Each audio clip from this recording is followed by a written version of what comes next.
Chapter 1. Jean Valjean. One evening in October 1815, an hour before sunset, a man with a long beard and dusty, torn clothes walked into the town of Digne.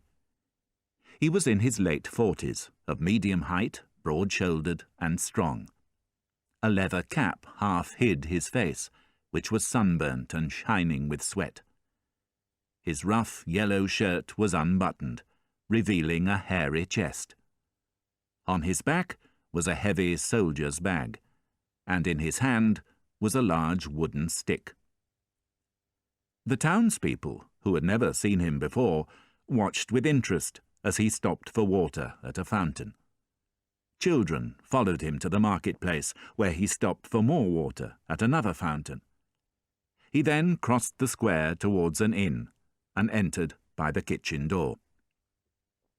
The innkeeper, who was also the cook, was busy with his pots and pans, preparing a meal for a group of travellers who were laughing and joking in the next room. "What can I do for you, monsieur?" he asked without looking up. "A meal and a bed," said the stranger. "Of course." The innkeeper turned to look at him. Then, seeing the visitor's rough appearance, he added, "If you can pay for it." "I have money." The stranger produced an old leather purse from his jacket. "Then you're welcome," the innkeeper said. The stranger smiled with relief and sat down by the fire. He did not see a young boy run out with a note that the innkeeper had quickly written. He did not see the boy return a short time later and whisper something to the innkeeper. "When will the meal be ready?" the stranger asked. "I'm sorry, monsieur," the innkeeper said. "You can't stay here. I've got no free rooms." "Then put me in a stable. All I need is a quiet corner somewhere. After dinner—" "You can't eat here either," the innkeeper interrupted. "I haven't enough food."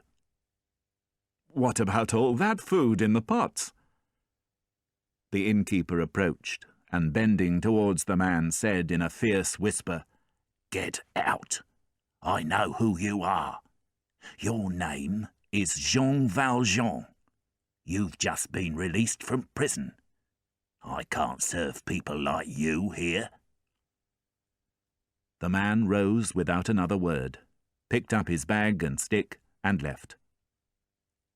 Outside it was growing dark, and a cold wind was blowing from the mountains in the east. The man looked around, desperate for somewhere to spend the night. He tried another inn, but the same thing happened. He knocked on the doors of people's houses, but news of his arrival had quickly spread, and nobody would offer him shelter from the cold. He even tried sleeping in a garden, but was chased away by a dog. Finally, he found himself in the cathedral square. He shook his fist at the church, and then, cold and hungry, he lay down on a stone bench by the doorway. A few minutes later, an old woman came out of the cathedral and saw him lying there. "What are you doing?" she asked. He answered angrily, "Can't you see? I'm trying to sleep." "On this bench? In this cold wind?" "I've slept for 19 years on a piece of wood. Now it's stone. What's the difference?" "Why don't you go to an inn?" "Because I haven't any money," he lied. The old woman opened her purse and gave him a few coins. Then she said, "Have you tried everywhere?" "I've knocked at every door." "What about that one, over there?" she said, pointing across the square to a small house beside the bishop's palace. The Bishop of Digne was a kind old man who, many years earlier, had given his palace to the town hospital. He lived a simple life, with his sister, Mademoiselle Baptistine, and his old servant, Madame Magloire, and he was much loved by the people in the town. He trusted everyone. His doors were never locked, so that anybody who needed his help could find him easily. That evening, Madame Magloire was chatting with Mademoiselle Baptistine before serving the meal. "People say there's a stranger in town," she said. "The police say that he looks dangerous, and it would be better for everyone to lock their windows and doors." "Brother," Mademoiselle Baptistine turned to the bishop who was sitting by the fire, "did you hear what Madame Magloire was saying?" "Something about a dangerous stranger walking the streets?" he asked with an amused smile. "This is no joke," Madame Magloire said. "The man is in rags, and has an evil look on his face. Everybody in the town agrees that something terrible will happen tonight. And your sister agrees with me that this house isn't safe. If you like, I can make arrangements now to get a lock put on the door." Before the bishop could reply, there was a heavy knock on the door. "Come in," said the bishop. The door opened, and Jean Valjean, the stranger, walked in. Madame Magloire trembled open-mouthed with fear, while Mademoiselle Baptistine rose from her seat with alarm. The bishop, however, looked calmly at his unexpected visitor. "My name is Jean Valjean," the stranger said before anybody could speak. "I've been in prison for 19 years. They let me out 4 days ago. I've been walking all day, and nobody in this town will give me food or a bed for the night. A woman saw me lying on a stone bench across the square and suggested that I come here. So, here I am. What is this place? Is it an inn? I've got money. Will you let me stay?" "Madame Magloire," said the bishop, "will you please prepare another place at the table for this gentleman?" Valjean took a step forward. "No, you don't understand," he said.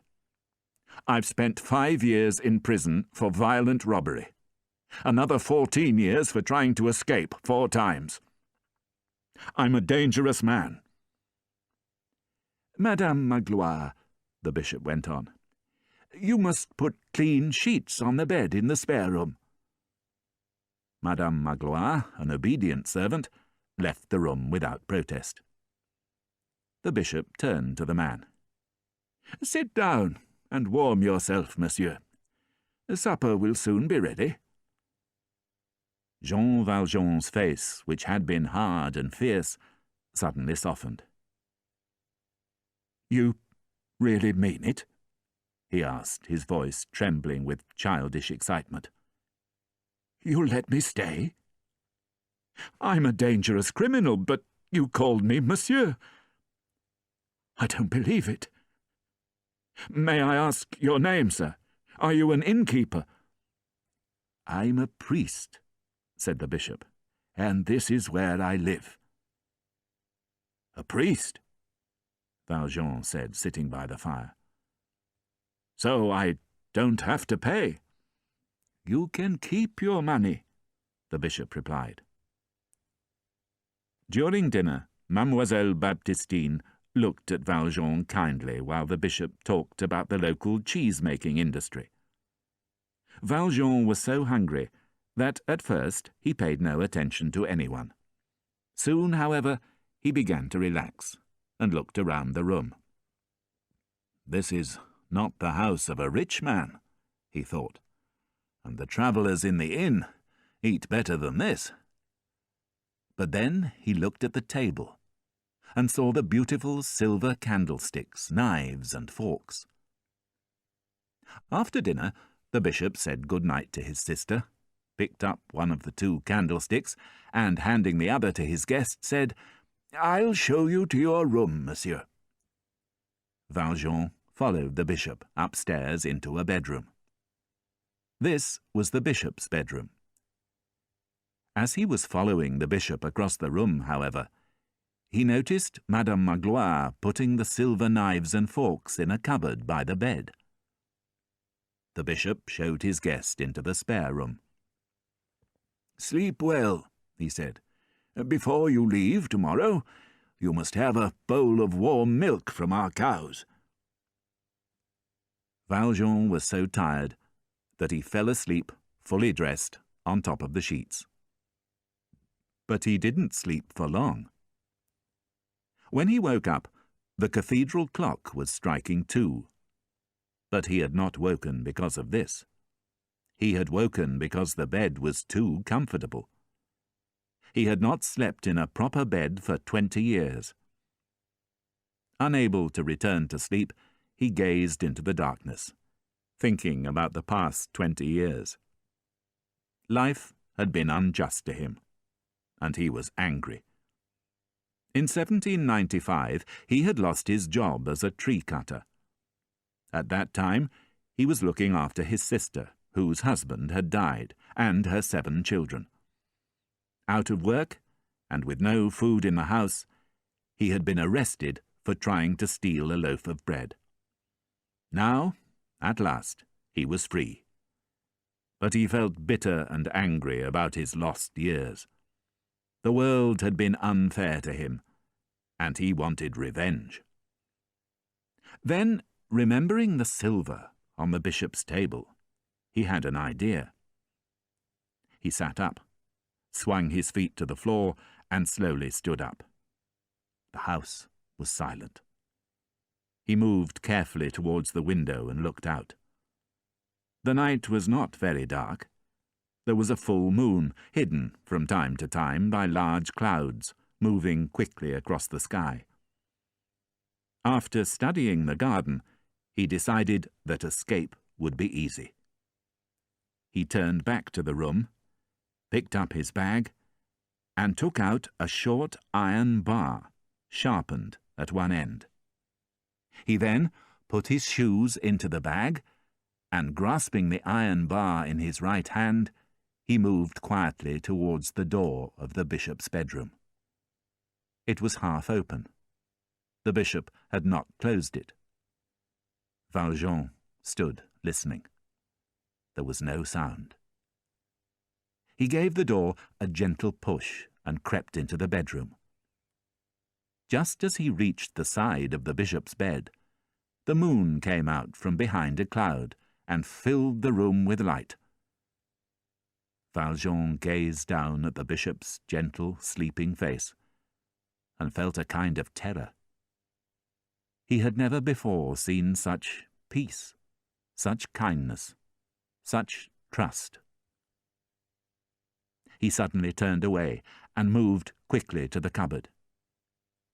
The first thing he saw when he opened the door was the basket of silver.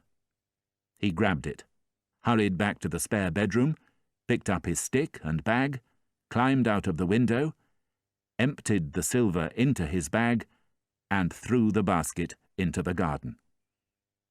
A minute later, he climbed the garden wall and disappeared into the trees. Early the next morning, while the bishop was studying the flowers in his garden, Madame Magloire ran out of the house with a look of alarm on her face. "Monseigneur, do you know where the silver basket is?" "Yes," said the bishop. "I found it in one of the flower beds."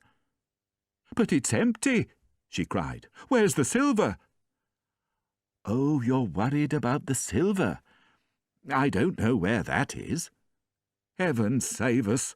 It's been stolen," she cried. "The man who came last night, he's run off with our silver." The bishop, who had been bending sadly over a plant damaged by the basket, looked up and said gently, "I think I was wrong to keep the silver for so long. It really belongs to the poor. I should have given it away a long time ago." Later that morning, as the bishop and his sister were having breakfast, There was a knock on the door. 4 men walked into the room. 3 of them were policemen. The 4th was Jean Valjean. Monseigneur, the sergeant in charge of the group began. Valjean raised his head with surprise. Monseigneur? He repeated. I thought he was a priest. Silence, said one of the policemen. This is the Bishop of Digne. The bishop, meanwhile, had moved towards the group of men and was smiling at Jean Valjean. I'm delighted to see you again, dear friend, he said. But what about the candlesticks? I gave you those as well. Don't you remember? They're silver like the rest, and worth at least 200 francs. Did you forget to take them? Jean Valjean's eyes widened with disbelief. Monseigneur, said the sergeant, do I understand that this man was telling the truth?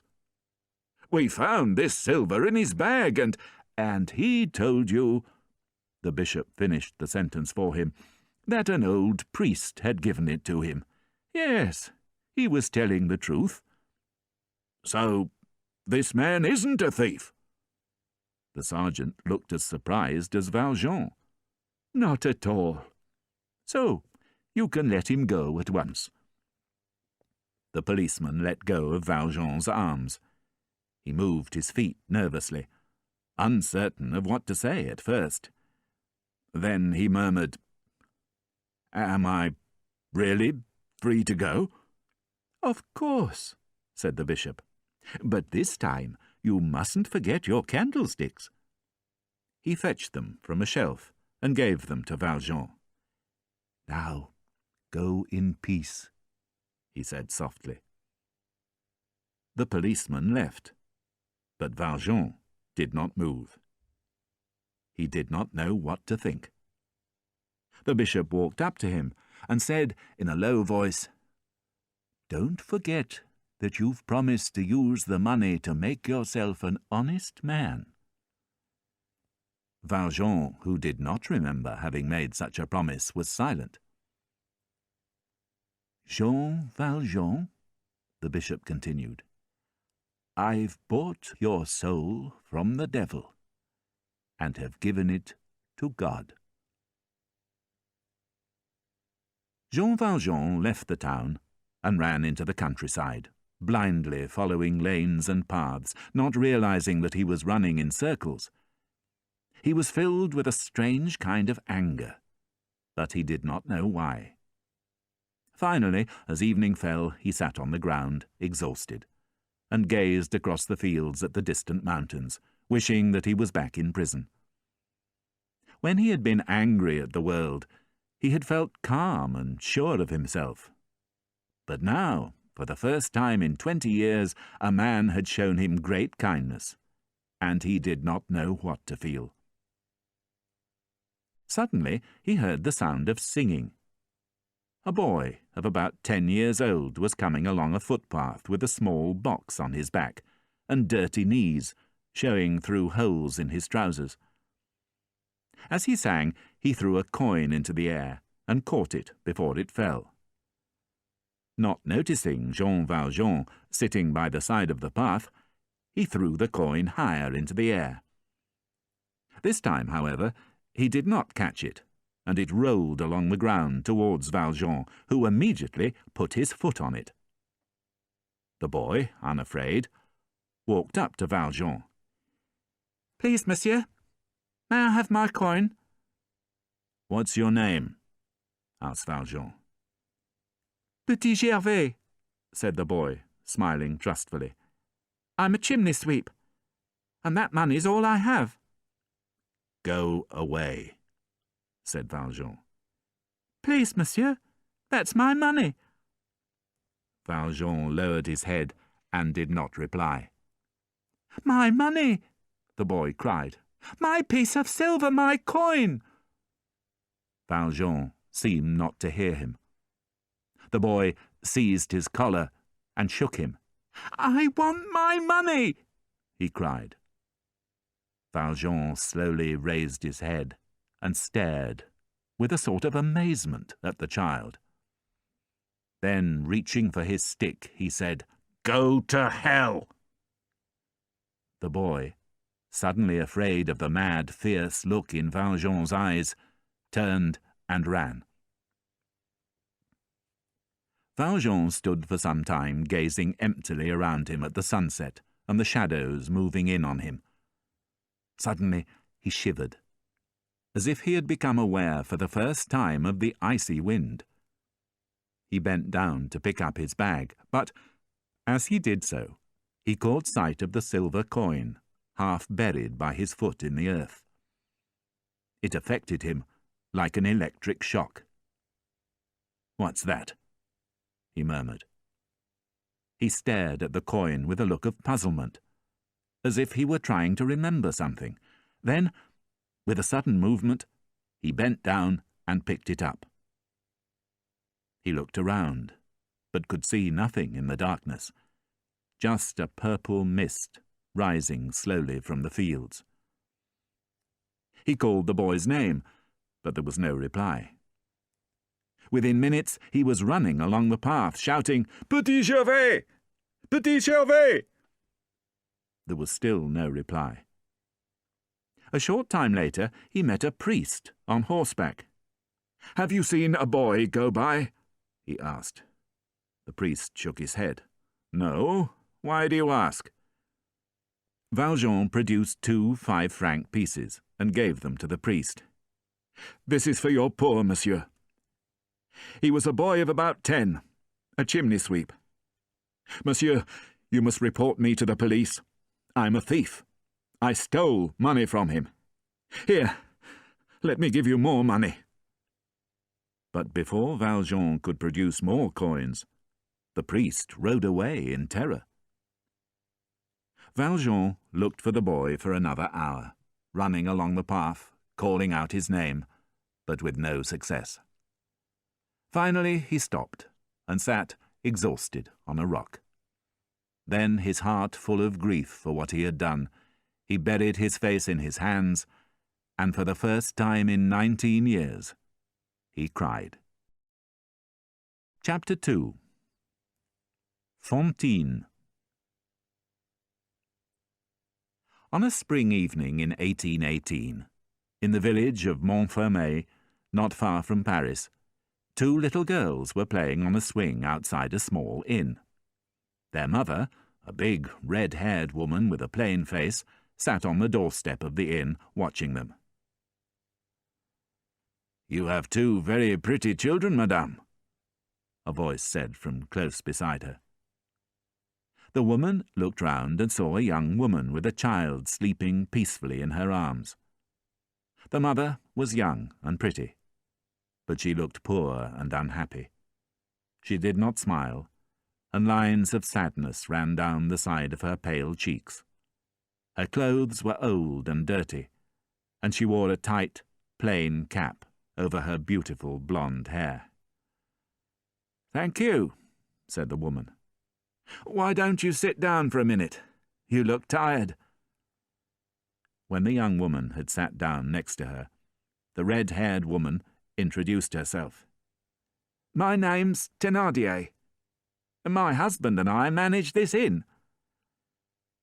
"My name's Fantine," the young woman said. "I used to work in Paris, but my husband died, and I lost my job." She could not tell Madame Thénardier the truth, which was that she had been made pregnant by a young man who had then abandoned her. "I left Paris this morning to look for work in Montreuil," she continued. "My little girl walked some of the way, but she's very small. I had to carry her, and she's fallen asleep." As she spoke these words, she gave her daughter a loving kiss, which woke her up. The child's eyes were as wide and blue as her mother's. With a little laugh, she jumped off her mother's lap and ran to play with the 2 girls on the swing. "What's your little girl's name?" Madame Thénardier asked. "Euphrasie. But I call her Cosette," She's nearly 3. The two women watched the children playing together. Children make friends very easily, don't they? Madame Thénardier smiled. Look at them. They could easily be sisters. At these words, Fantine did a very strange thing. She took Madame Thénardier's hand and said, "Will you look after my daughter for me?" Madame Thénardier looked at Fantine thoughtfully, but said nothing.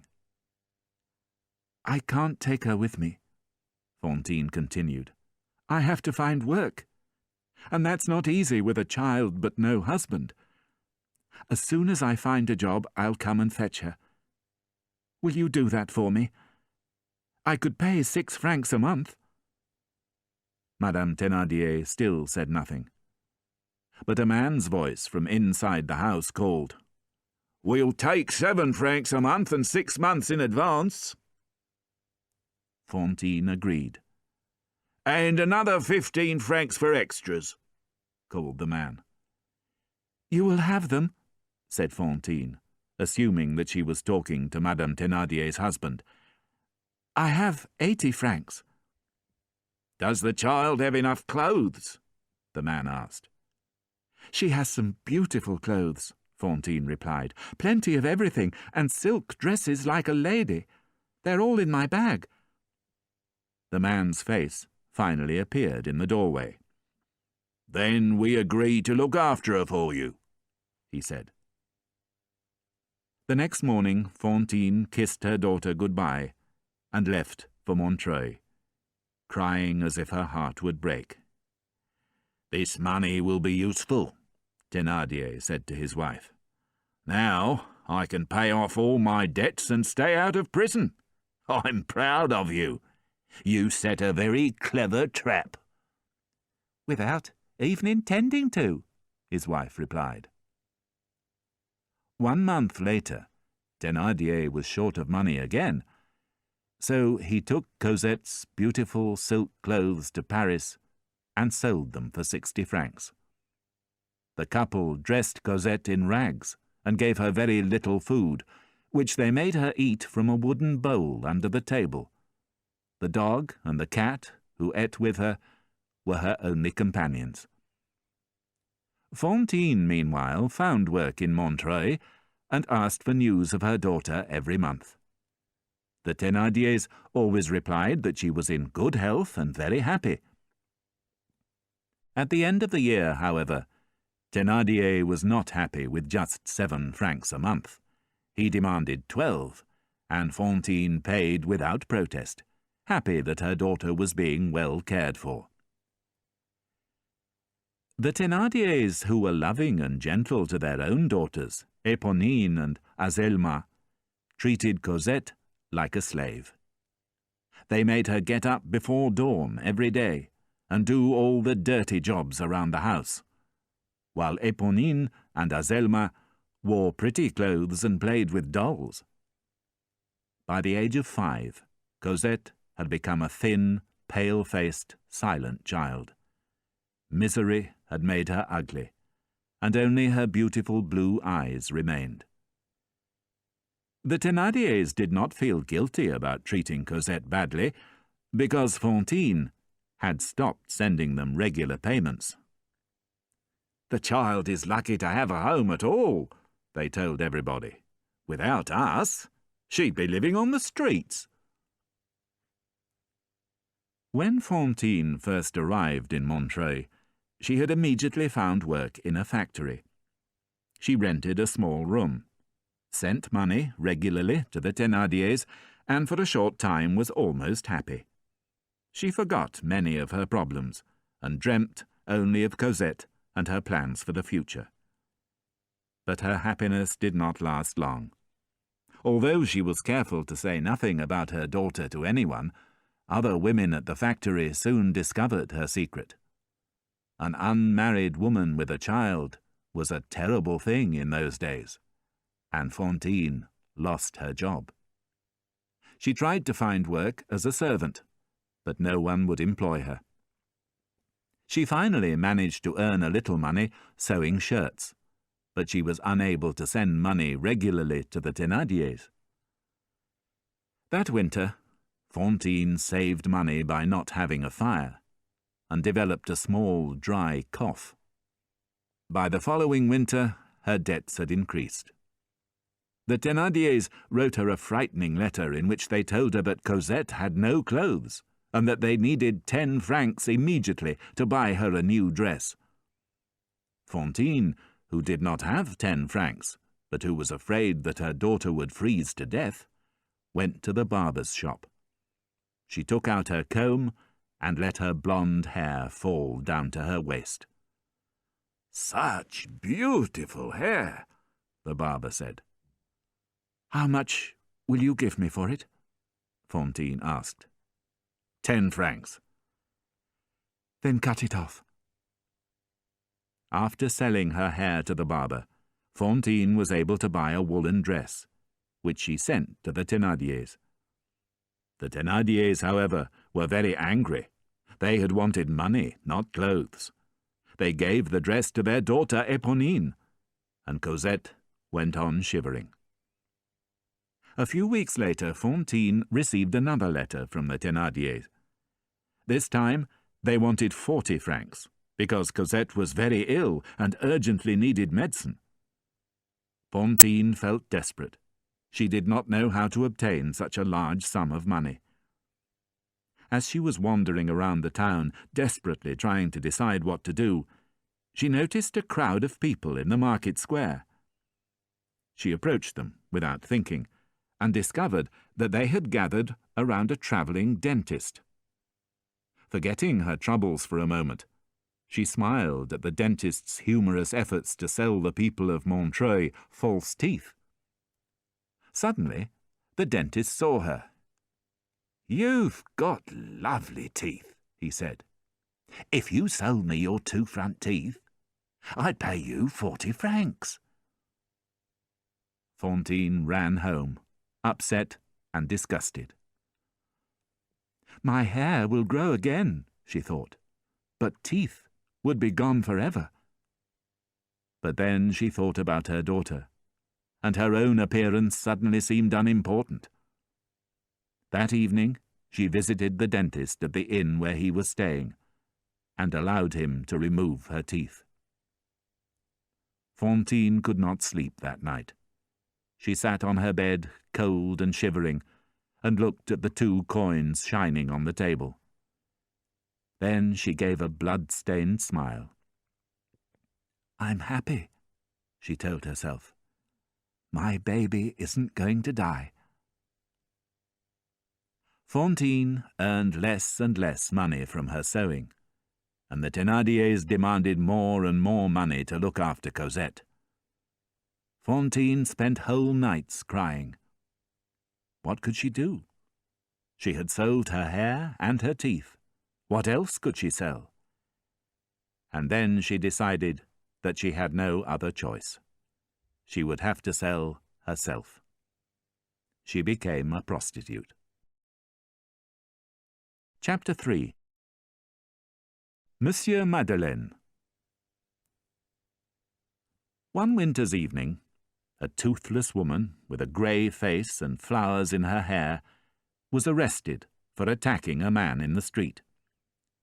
She was taken to the police station, where Inspector Javert, the chief of police, sent her to prison for 6 months. "Please, Monsieur Javert." The woman fell to her knees.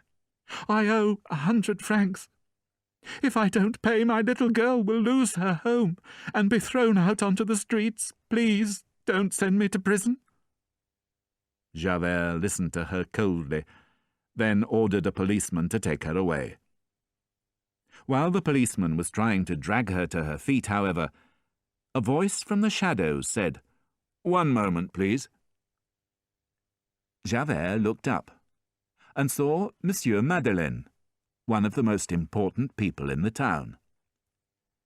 Monsieur Madeleine had arrived mysteriously in Montreuil one December evening in 1815. He had no money, but he had a revolutionary idea. He knew a cheap and efficient method of manufacturing glass. Within a few months of his arrival, thanks to his new idea, the glass-making factory in Montreuil was making enormous profits. With the money he made, Monsieur Madeleine built 2 new factories, which provided the town with hundreds of new jobs. He became a very wealthy man, but lived a simple life, using most of his money to build new hospitals and schools. He was so popular that in 1820 the townspeople elected him mayor of Montreuil. There was one man, however, who did not like Monsieur Madeleine. This was the chief of police, Inspector Javert. He had always been suspicious of Monsieur Madeleine, and was sure that he had seen him somewhere before, many years earlier. But he kept his suspicions to himself, not daring to say what he really believed, that Monsieur Madeleine was, in fact, a dangerous criminal with a terrible past. Now, years later, Monsieur Madeleine was in the police station, trying to save Fantine from prison. Fantine, however, was not grateful. In fact, when she saw who it was, she spat at him. "You own the factory where I used to work," she shouted at him. "I lost my job because of you. Now, I've become a bad woman. But what choice did I have? I'll never get my daughter back if I don't make money." The mayor turned to Inspector Javert and said in a soft, firm voice, "This woman must be released." "That's impossible," Javert replied. "She attacked a man in the street, a respectable citizen. And now I've just seen her spit at you, the mayor of our town. A woman like this deserves to be punished." "But I saw what happened in the street just now," Monsieur Madeleine said. "It was the man's fault, not this woman's. You should arrest him, not her." Javert argued with Monsieur Madeleine for some time, but finally gave in. He walked angrily out of the room, leaving the mayor and the prostitute alone together. Fantine trembled, as confused as Javert had been. The man who had just saved her from prison was also the man who had caused all her troubles. The devil had suddenly decided to be kind, and she did not know what to think. "I heard what you said," Monsieur Madeleine said to her. "I honestly didn't know that you had lost your job. But I'll try to help you now. I'll pay your debts and arrange for your child to return to you. I'll give you all the money you need. I'll make you happy again. And I promise that in the eyes of God, you have never been a bad woman." Fantine gazed at Monsieur Madeleine with tears in her eyes. After all her pain and suffering, she had, for the first time in her life, found kindness in another human being. At last she would be cared for, and she could look forward to a life of happiness with Cosette. Without a word, she fell to her knees and kissed the back of Monsieur Madeleine's hand. Monsieur Madeleine sent the Thénardiers 300 francs and told them to send Cosette to Montreuil immediately. Thénardier, thinking that Fantine had suddenly become rich, wrote back and demanded 500 francs. Monsieur Madeleine sent the money, but the Thénardiers found even more dishonest excuses for not sending Cosette back.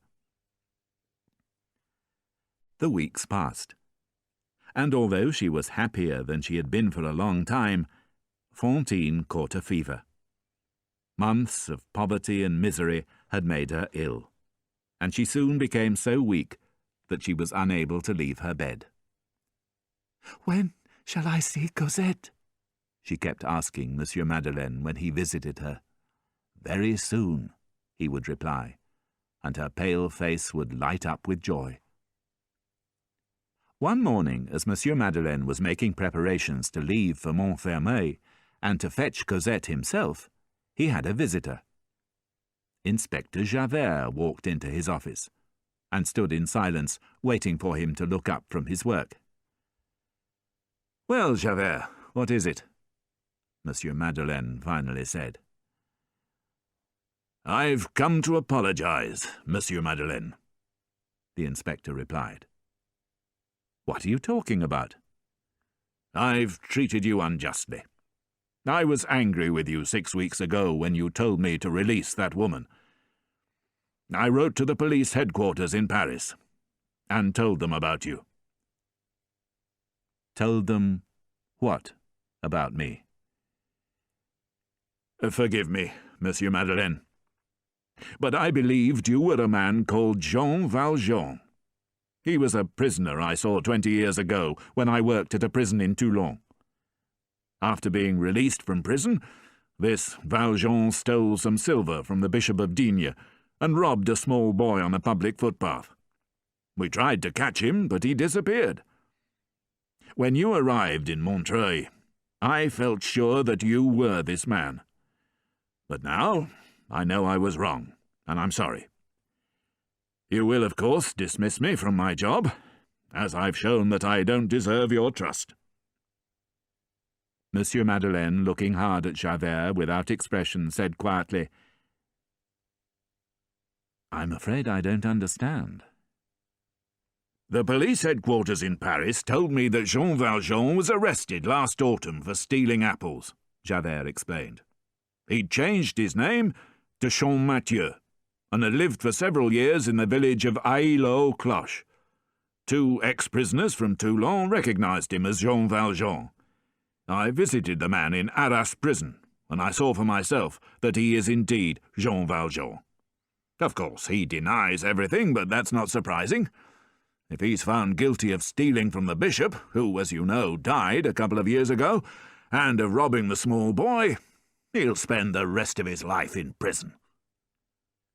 Monsieur Madeleine looked down at his papers. "This matter is of no interest to me, Javert," he said casually. "I'm sure you have other work to do." "I was going to the man's trial in Arras tomorrow," Javert said. "But after this conversation you must dismiss me." Monsieur Madeleine rose to his feet. "Javert," he said, "you're an honourable man. You made one small mistake, that's all. I want you to continue your excellent work as Inspector of Police." He offered Javert his hand, but the inspector refused to take it. Instead, he said, "I've behaved unjustly towards an innocent man. I cannot shake his hand." With those words, he bowed and left the office, leaving Monsieur Madeleine to stare at the papers on his desk with an empty, puzzled look in his eyes.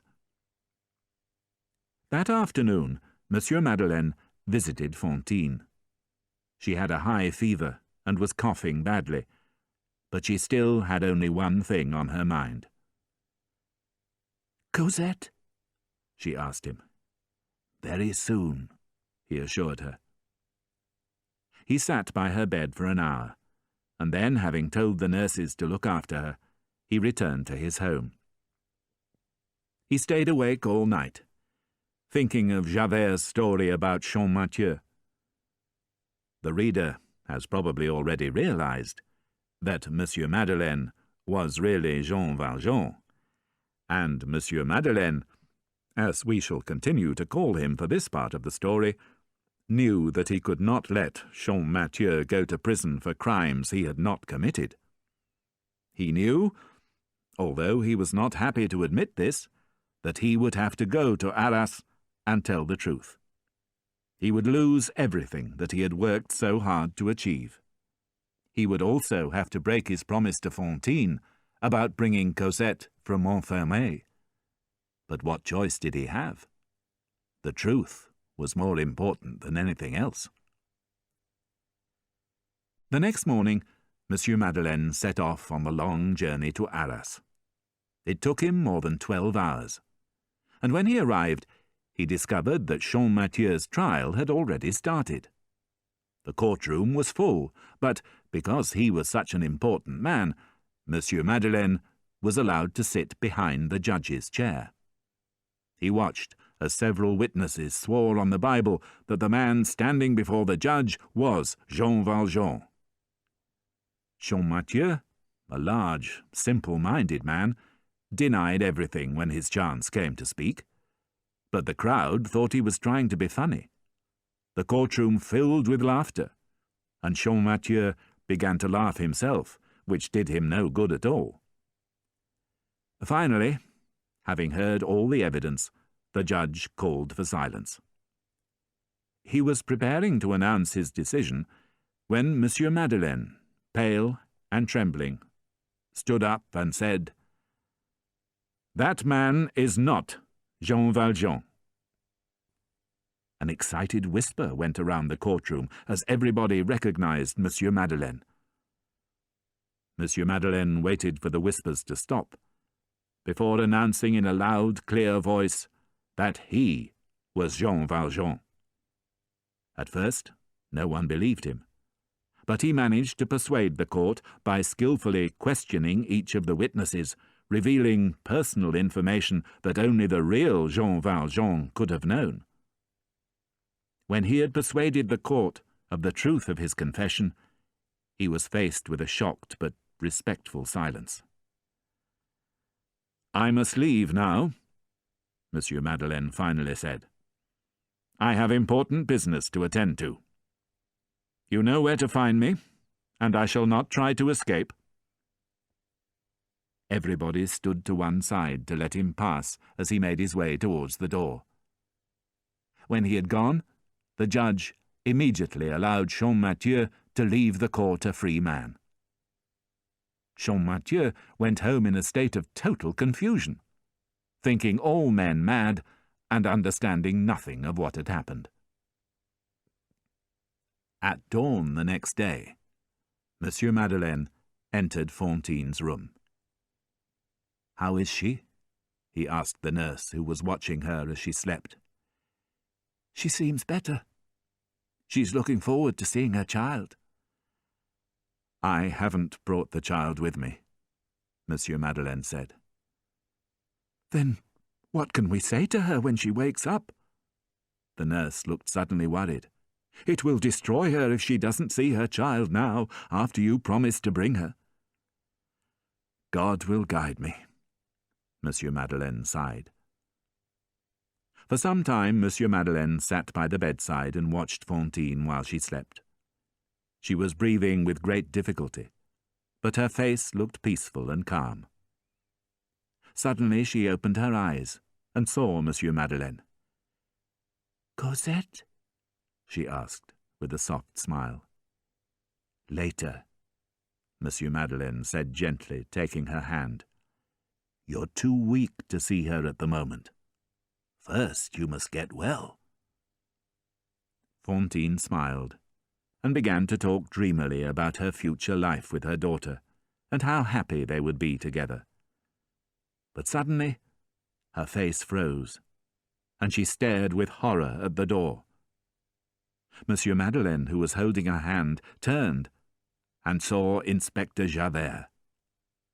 Fantine, thinking that the inspector had come for her, gripped Monsieur Madeleine's hand tightly and begged him to protect her. "Don't be afraid," Monsieur Madeleine tried to calm her. "He hasn't come for you." Then, gently rising from his chair, he moved towards Javert.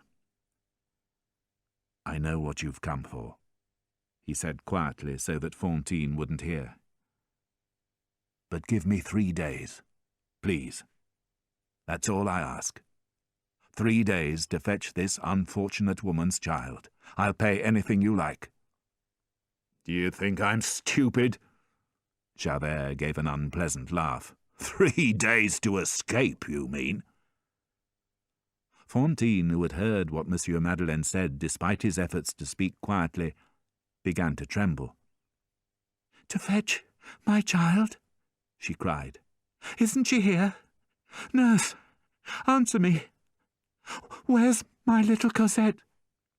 I want to see her, Monsieur Madeleine." "Be quiet, you dirty prostitute!" Javert interrupted her angrily. "There is no Monsieur Madeleine. This man's name is Jean Valjean, and he's a criminal no better than you are, and you can forget all that nonsense about your child." Fantine suddenly sat up. She stared wildly at the two men, then turned to the nurse. She looked as if she was going to speak, but no words came from her lips. Instead, with a small sigh, she fell back against her pillow and lay completely still. Jean Valjean, as we must now call him, shook Javert's hand from his collar and ran to the bed. He gazed into Fantine's eyes and knew immediately that she was dead. "You've killed her!" he cried angrily, turning to Javert with a fierce look in his eyes. "I didn't come here to argue," Javert said, stepping back nervously, afraid that Valjean was going to attack him. "If you don't come with me now, I'll have to call my men." Valjean looked around the room, thinking for a second of making his escape. But the idea did not last for long.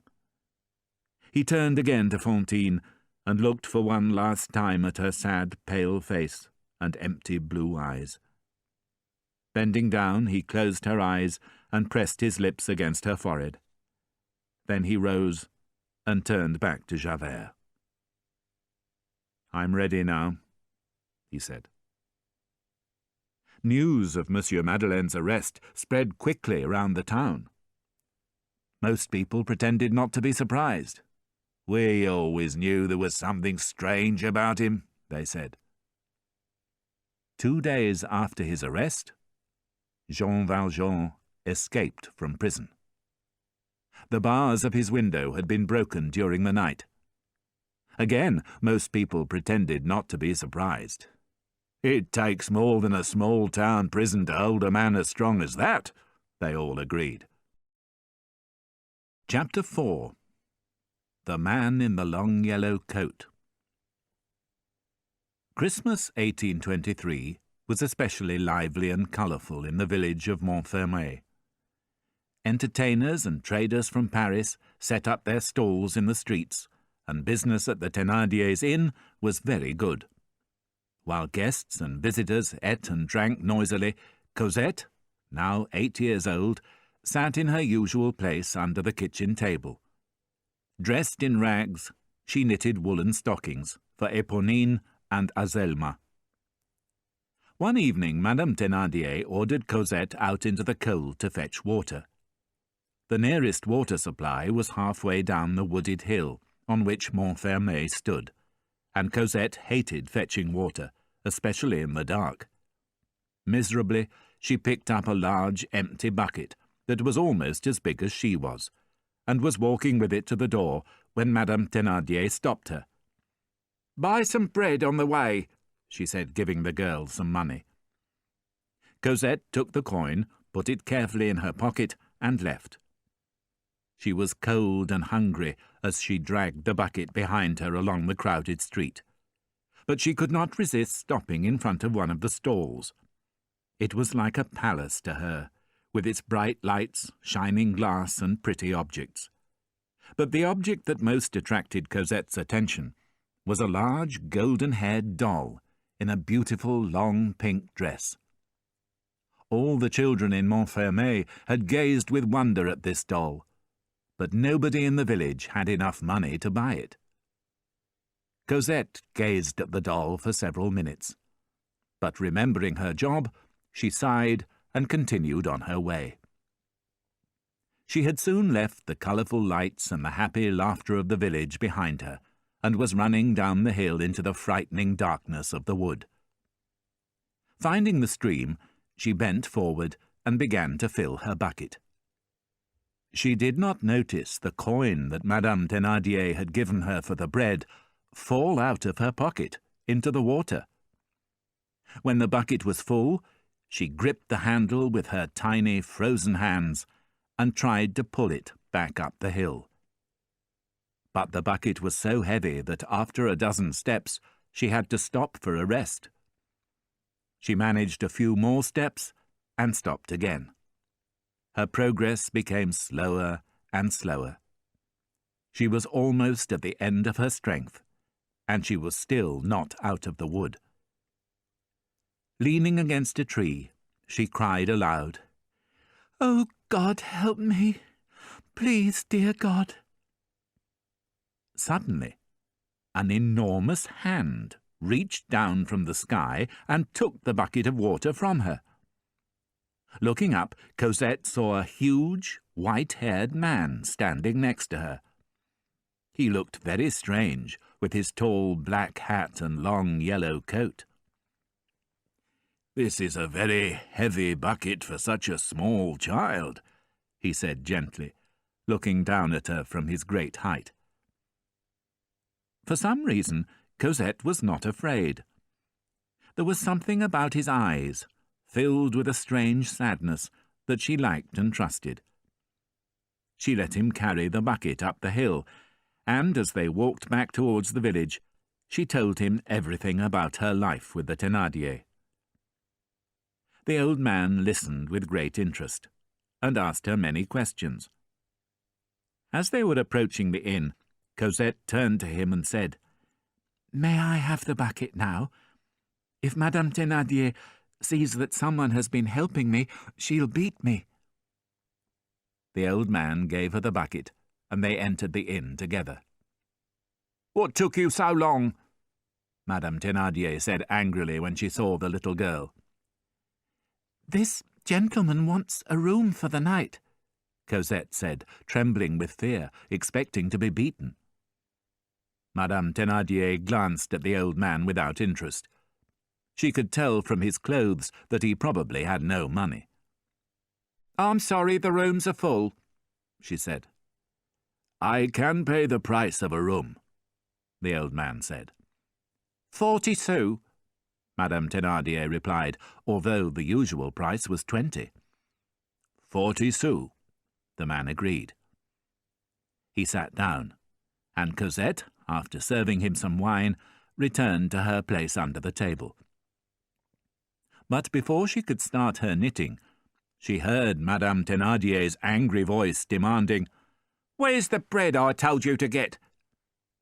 Cosette, who had forgotten about the bread, came out from under the table.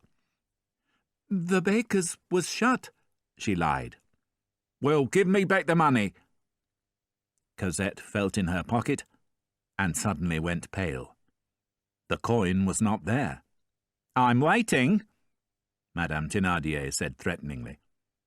Cosette said nothing, speechless with fear as the woman raised her arm to hit her. But before she could deliver the blow, the old man, who had seen everything, interrupted her. "Madame, I've just noticed this on the floor. It must have fallen from the child's pocket." Madame Thénardier took the coin the old man held towards her and walked away. At that moment, the door opened and Éponine and Azelma appeared. They were two healthy girls, the old man noticed, dressed in warm clothes and with pink, healthy cheeks. After hugging and kissing their mother, they sat on the floor by the fire and played with a doll.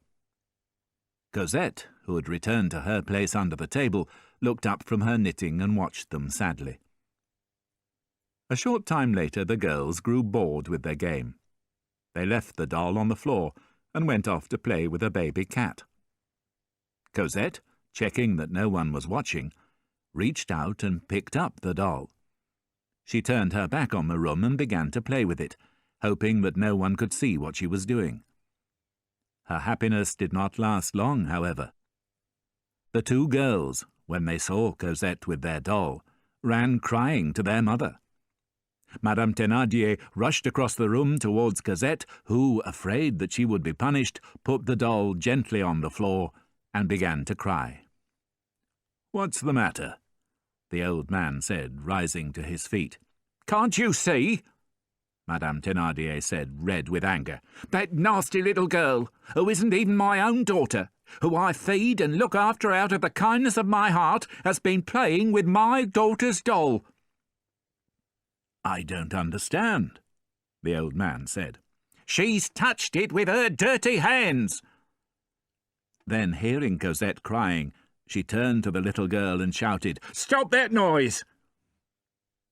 The old man left the inn, and minutes later returned with something in his hands. The beautiful doll from the stall across the road. "Here," he said softly, placing it gently on the floor in front of Cosette. "It's for you." There was a sudden silence in the room. Madame Thénardier, Éponine, and Azelma stood absolutely still. The drinkers at the other tables paused, glasses halfway to their lips, and stared with disbelief. "What kind of man is this?" they thought. "He dresses so poorly, but can afford to buy the most expensive doll in Montfermeil." The Thénardiers gave the old man their best room for the night.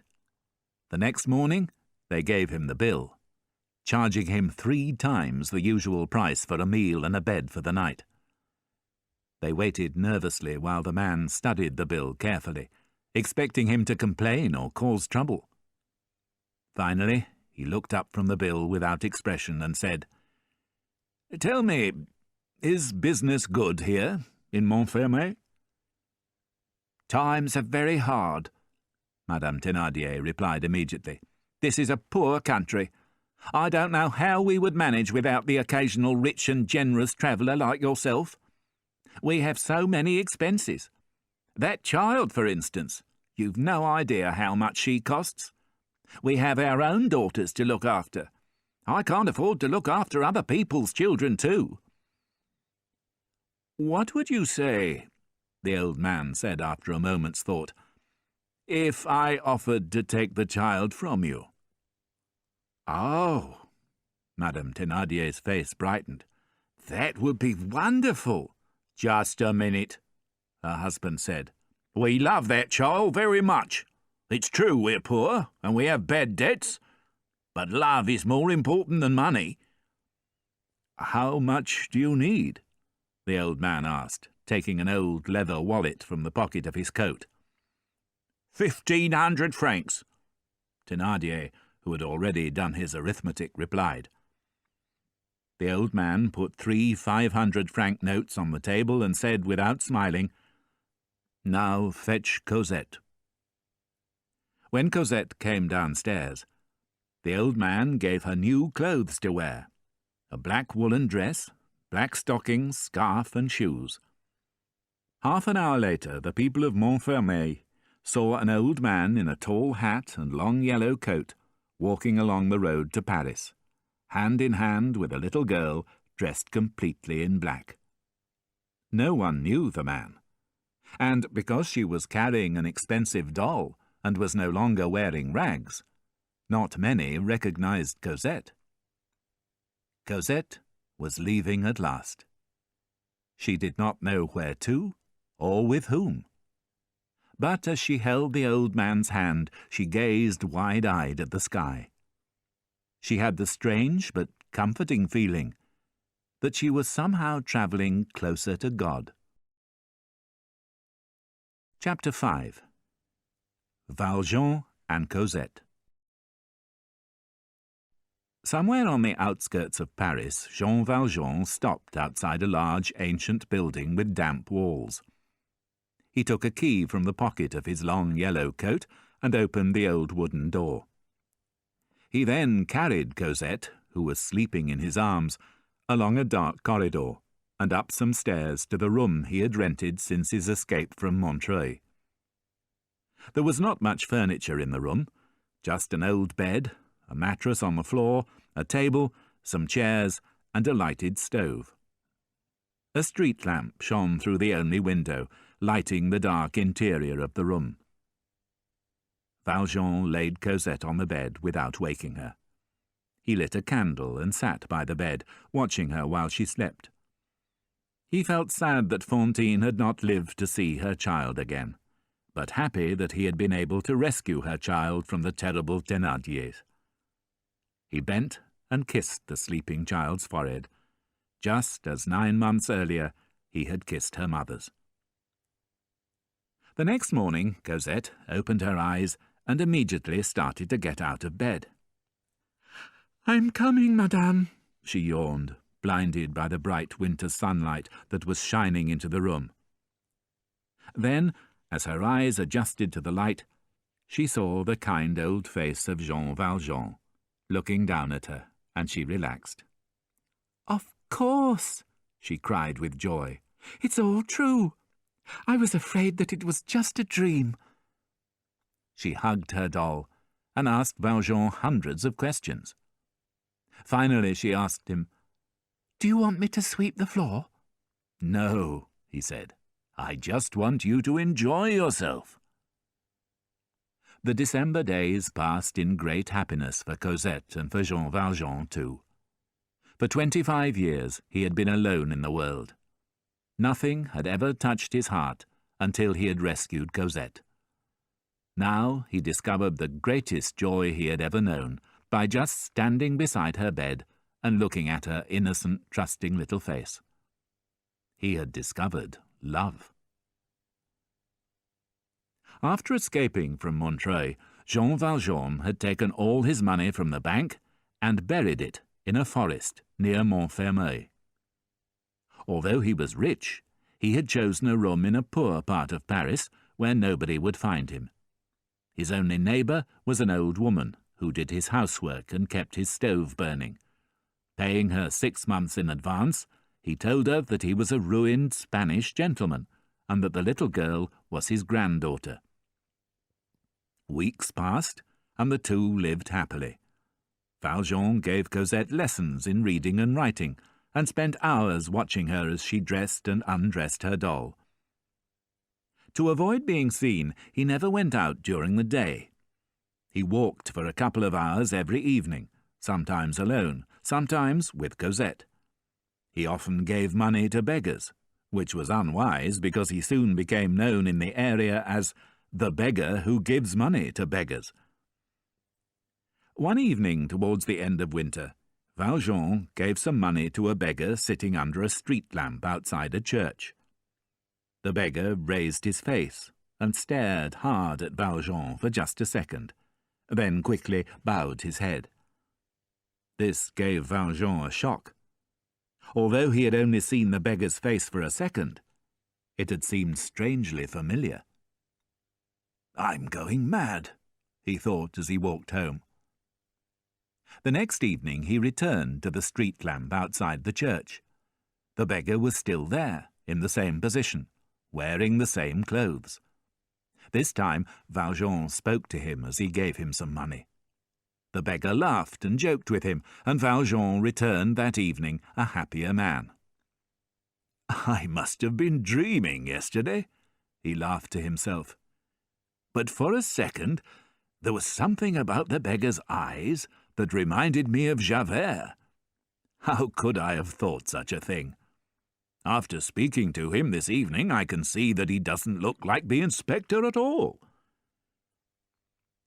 A few evenings later, while he was giving Cosette a reading lesson in his room, Valjean heard the front door of the house open and close. This was unusual.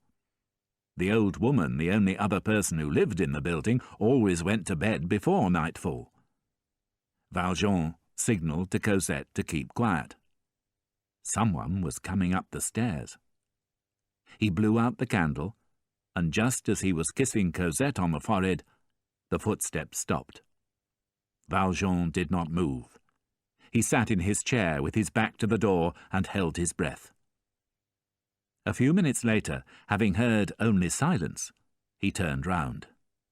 A light was shining through a crack in his door.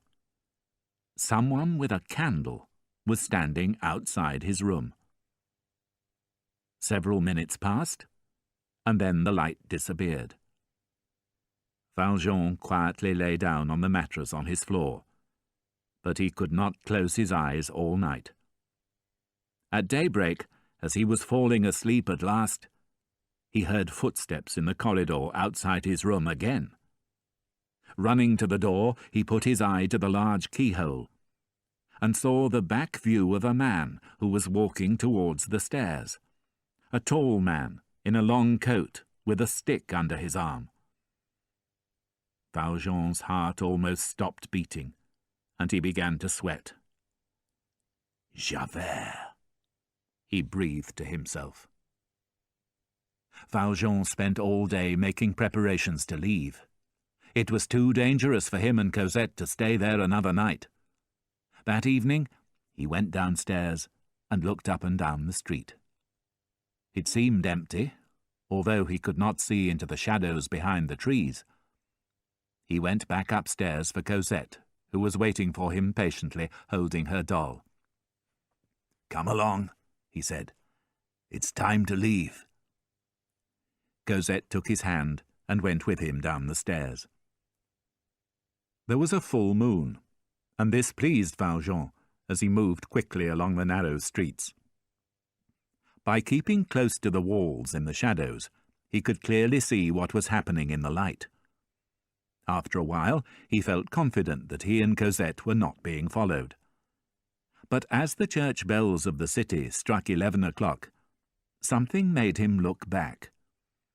In the light of a lamp above a doorway, he saw 4 men moving along the street in his direction. He gripped Cosette's hand and began to walk more quickly. Every few minutes, he stopped in the shadows of a doorway or at the corner of the street to look back. The 4 men were still following him. He could see their faces clearly in the moonlight, and one of them belonged to Inspector Javert. By now, Cosette was exhausted. Valjean picked her up and ran with her through a confusing system of alleys until he came to a bridge. On the other side of the river, he stopped at the entrance of a high-walled alley and looked back. He could see 4 figures in the distance on the far side of the bridge. Walking more slowly now, thinking he was safe from his pursuers, Valjean followed the alley until he came to a lane that seemed to lead away from the city. He walked along this lane for a long time until, to his horror, he discovered his way blocked by a high wall. There was no way forward. But as he was turning back, he saw movements in the distance and the flash of moonlight on metal. 7 or 8 soldiers were moving slowly along the lane in his direction.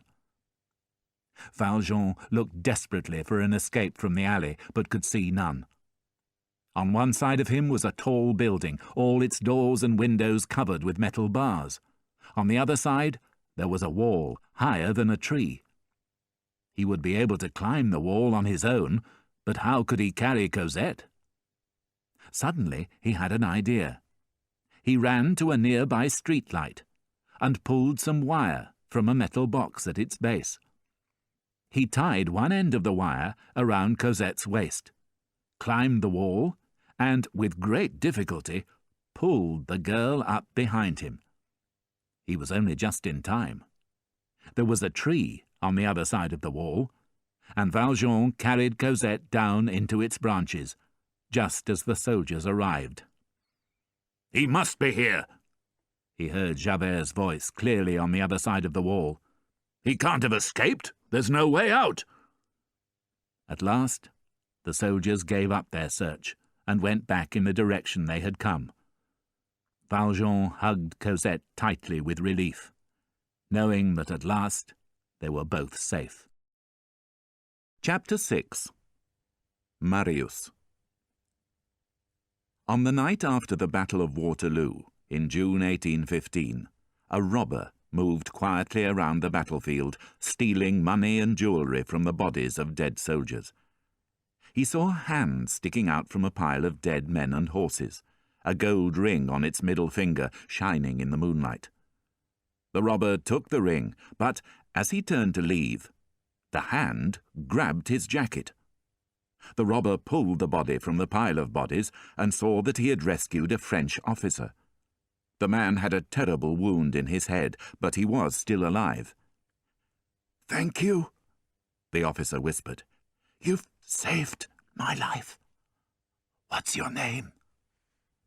"Thénardier," the robber replied. "I shall not forget that name," the officer replied.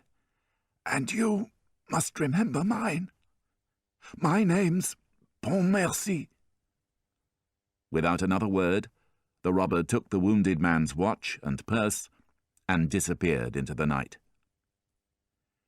Georges Pontmercy was married with a young son.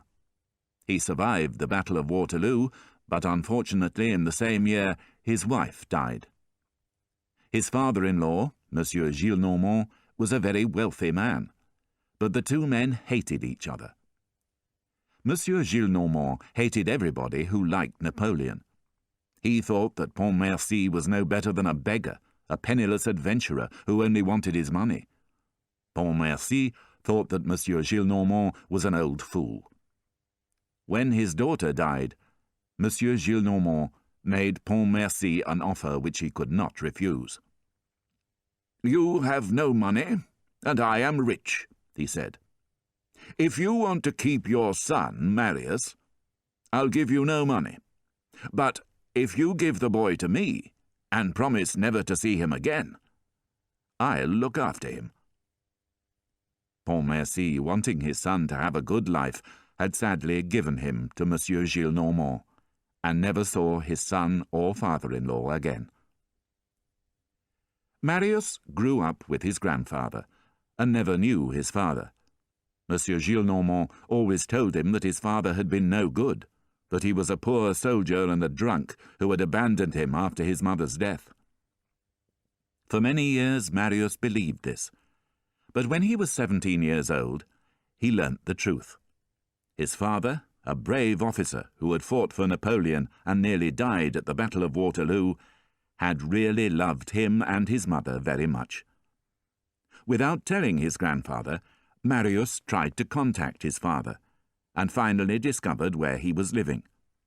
He went at once to visit him, but he was too late. His father had just died.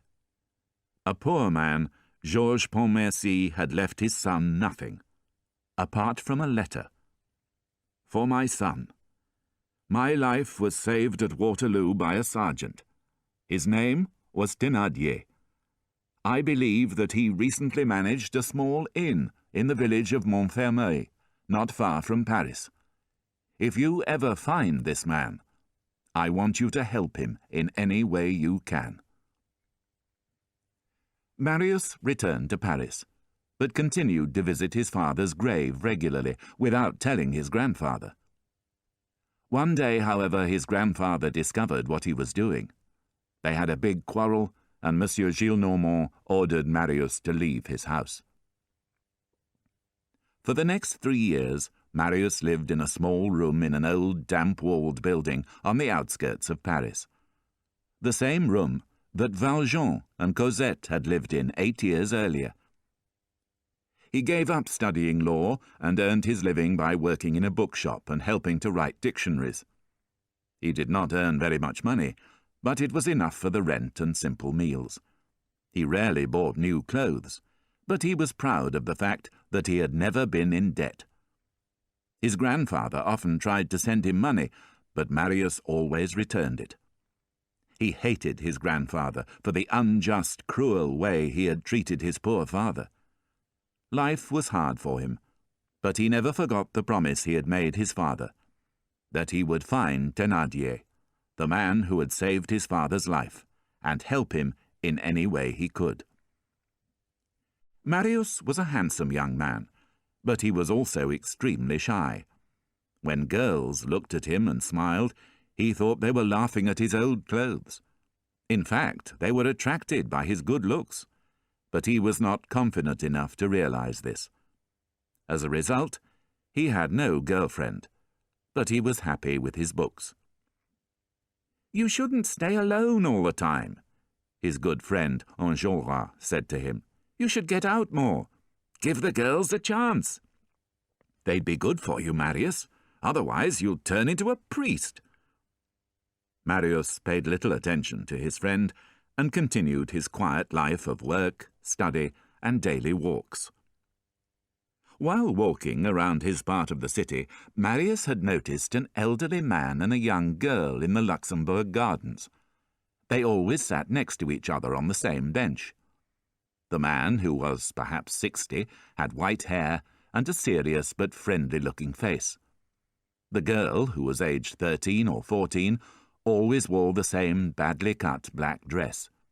She was very thin, almost ugly, but Marius noticed that she had lovely blue eyes. They seemed to be father and daughter. Marius saw this couple frequently on his regular walks in the gardens, but although he was very interested in them, they seemed not to notice him at all. The girl was always talking happily, while the man said very little. He just looked at the girl from time to time with an affectionate, fatherly smile. Enjolras had often seen the couple too. "Do you know who they are?" Marius asked him one day. "I call the man Monsieur Leblanc, because of his white hair, and the girl Mademoiselle Lanoire, because of her black dress," his friend replied. For almost a year, Marius saw the old man and the young girl daily in the same place at the same time. Then, for some reason, Marius stopped going to the Luxembourg Gardens. When he returned, one summer morning 6 months later, he saw the same couple sitting on the same bench. But something amazing had happened. The man was the same, but the thin, plain girl of 6 months earlier had become a beautiful young woman. Her rough black dress had been replaced by one of fine black silk. She had soft brown hair, pale, smooth skin, deep blue eyes, and a lovely smile that lit up her face like sunshine. She looked up when Marius passed for the second time and gave him a casual glance. Marius, however, walked on, thinking of other things. For the next few days he passed the bench in the gardens without looking at her. Then one day, as he was passing, thinking about nothing in particular, the girl looked up at him, and their eyes met. A second later she looked away, and Marius walked on, but, in a strange way, he knew his life had changed. What he had experienced in that moment was not the honest, innocent gaze of a child. It was something more than that. Whatever it was, Marius sensed that after that moment, his life would never be the same. The next day Marius returned to the Luxembourg Gardens wearing his best clothes. He walked around slowly, stopping to look at the ducks on the lake, then casually approached the bench where Mademoiselle Lanoire and her father were sitting. As he walked past, he kept his eyes fixed on the girl, but she did not seem to notice him. She was talking quietly to her father, and Marius could hear the soft, exciting murmur of her voice. Without intending to, he stopped, turned round, and walked past the bench again. He felt his face go red and his heart beat loudly in his chest. He was sure this time that she had watched him as he passed. He did not go back a third time, but sat down on a bench at the opposite end of the gardens. He looked at the girl out of the corner of his eye. She seemed to fill the far end of the gardens with a kind of blue mist. Taking a deep breath, he rose and was going to pass the bench for a third time when he stopped. He suddenly realized that, in his feverish state, he had forgotten about the old man. What would he be thinking when he saw a strange young man walking backwards and forwards in front of his bench? Without another thought, Marius left the gardens and went home. He returned the next morning and sat on a bench all day, pretending to read a book, not daring to go near the bench where the girl and her father were sitting. He did the same every day for 2 weeks. Towards the end of the second week, while Marius was sitting in his usual place, he looked up from his book, and his face went pale. Something had happened at the far end of the gardens. Monsieur Leblanc and his daughter had risen from their bench and were slowly walking in his direction. Marius shut his book, opened it again, and made an effort to read. When he felt that they were near him, he looked up and saw that the girl was looking steadily at him with a soft, thoughtful gaze that made him tremble from head to foot. He gazed after her until she had disappeared from sight, then rose to his feet and walked around laughing and talking to himself. Finally, he left the gardens in the mad hope of seeing her in the street. But instead, he met Enjolras, who invited him to a meal. Every day for the next month, Marius went to the Luxembourg Gardens, excited by knowing that the girl was secretly looking at him, but too shy and embarrassed to know what to do. He avoided walking directly in front of the bench, partly from shyness, partly because he did not want to attract her father's attention. Sometimes he stood for half an hour in a place where her father could not see him, looking at her and enjoying the small, secret smiles she sent him. But it seemed that Monsieur Leblanc had begun to suspect what was happening, because often, when Marius appeared, he got to his feet and walked away, taking his daughter with him. Sometimes Monsieur Leblanc took his daughter to a different bench to see if Marius would follow them. Marius failed to understand the trick, and made the mistake of doing so. Then Monsieur Leblanc became irregular in his visits, and did not always bring his daughter with him. When this happened, Marius did not stay in the gardens, which was another mistake. Marius was too much in love to think clearly. His desire for the girl was growing daily, and he dreamt of her every night. One evening, he found a handkerchief lying on the bench which Monsieur Leblanc and his daughter had just left. It was a plain white handkerchief with the initials U.F. in one corner. Ursula. Marius said the first name that came into his head. A delicious name. He kissed the handkerchief, breathed in its perfume, wore it next to his heart by day, and kept it under his pillow at night. I can feel her whole soul in it, he told himself. In fact, the handkerchief belonged to Monsieur Leblanc and had simply fallen out of his pocket, but Marius was unaware of this. He never appeared in the Luxembourg Gardens without the handkerchief pressed to his lips or his heart. The girl could not understand his behaviour at all, and looked at him with a puzzled expression. Such modesty, Marius sighed. Eventually, Marius was not satisfied with just knowing the girl's name. He wanted to know where she lived. He found that she lived in a small house at the quiet end of the Rue de l'Ouest. As well as the joy of seeing her in the gardens, he now had the pleasure of following her home. One evening, having followed them to the house and watched them enter, he went in after them and spoke to the concierge. The concierge, however, became suspicious, thinking that Marius was connected with the police, and refused to say anything. The following day, Monsieur Leblanc and his daughter did not come to the gardens at all. They did not come for a whole week, and Marius began to feel depressed.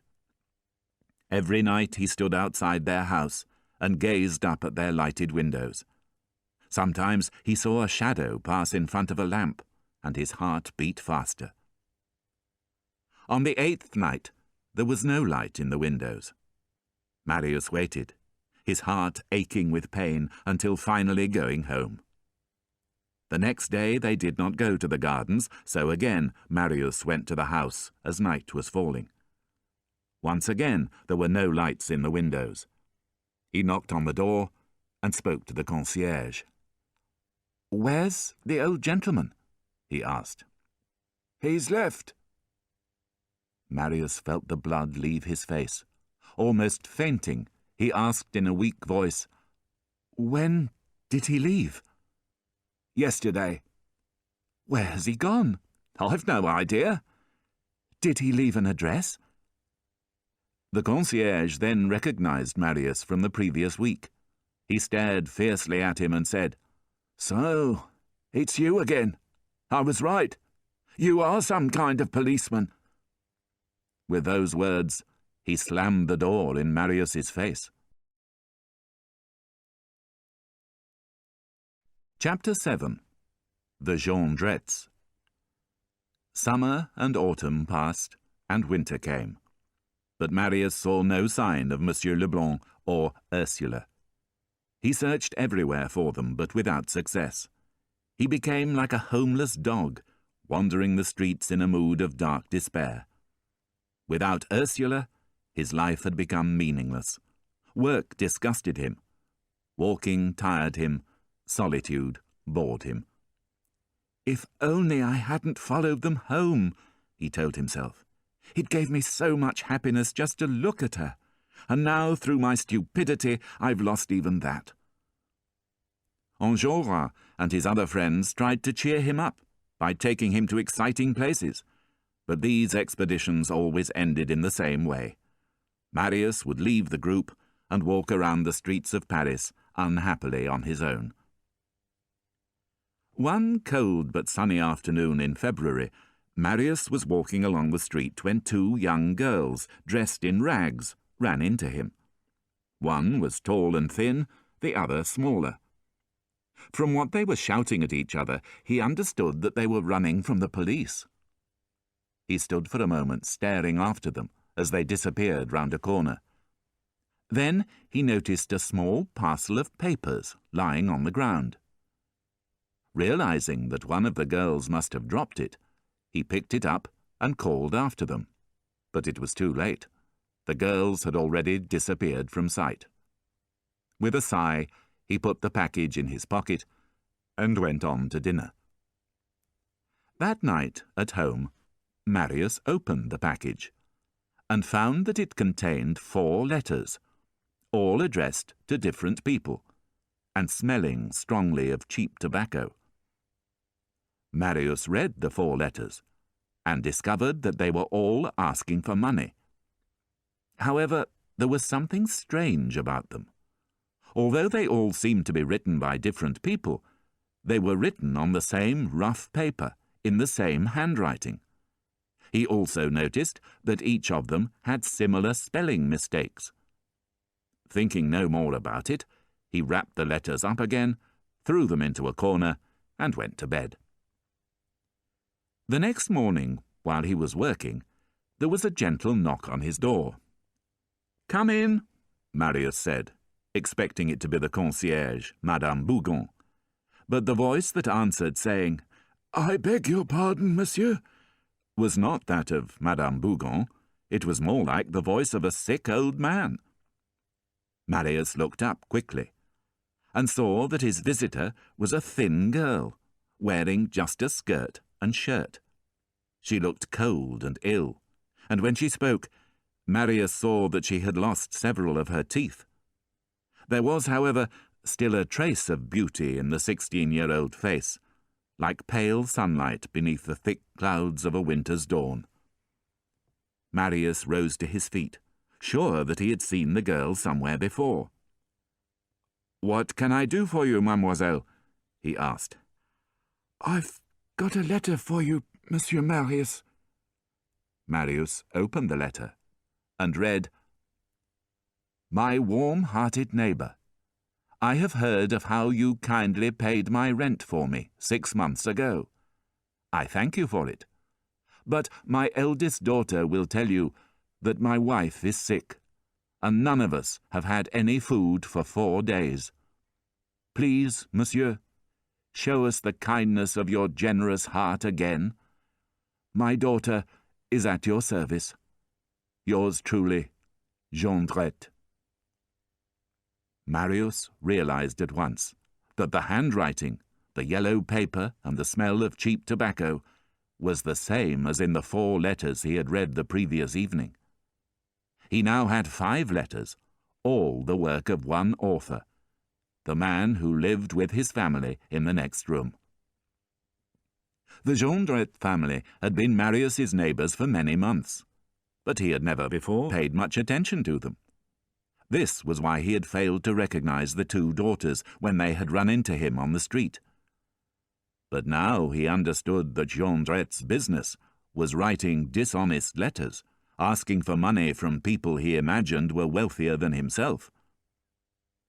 Marius looked up from the letter and watched the girl moving fearlessly around his room, studying the furniture and the mirror on the wall. Her eyes lit up when she noticed the books on his writing desk. "Books," she said, and then added with pride, "I know how to read and write. Look, I'll show you." Picking up a pen that lay on the table, she wrote on a piece of paper, "Be careful. The police are coming." She showed Marius her work, and then, changing the subject quickly for no reason at all, she gazed into his eyes and said shyly, "Do you know, Monsieur Marius, that you're a very handsome boy?" Approaching him, she rested a cold red hand on his shoulder and said, "You never notice me, Monsieur Marius, but I know you. I see you on the stairs, and I see you walking around the streets, looking so sad and alone." Marius's cheeks went red.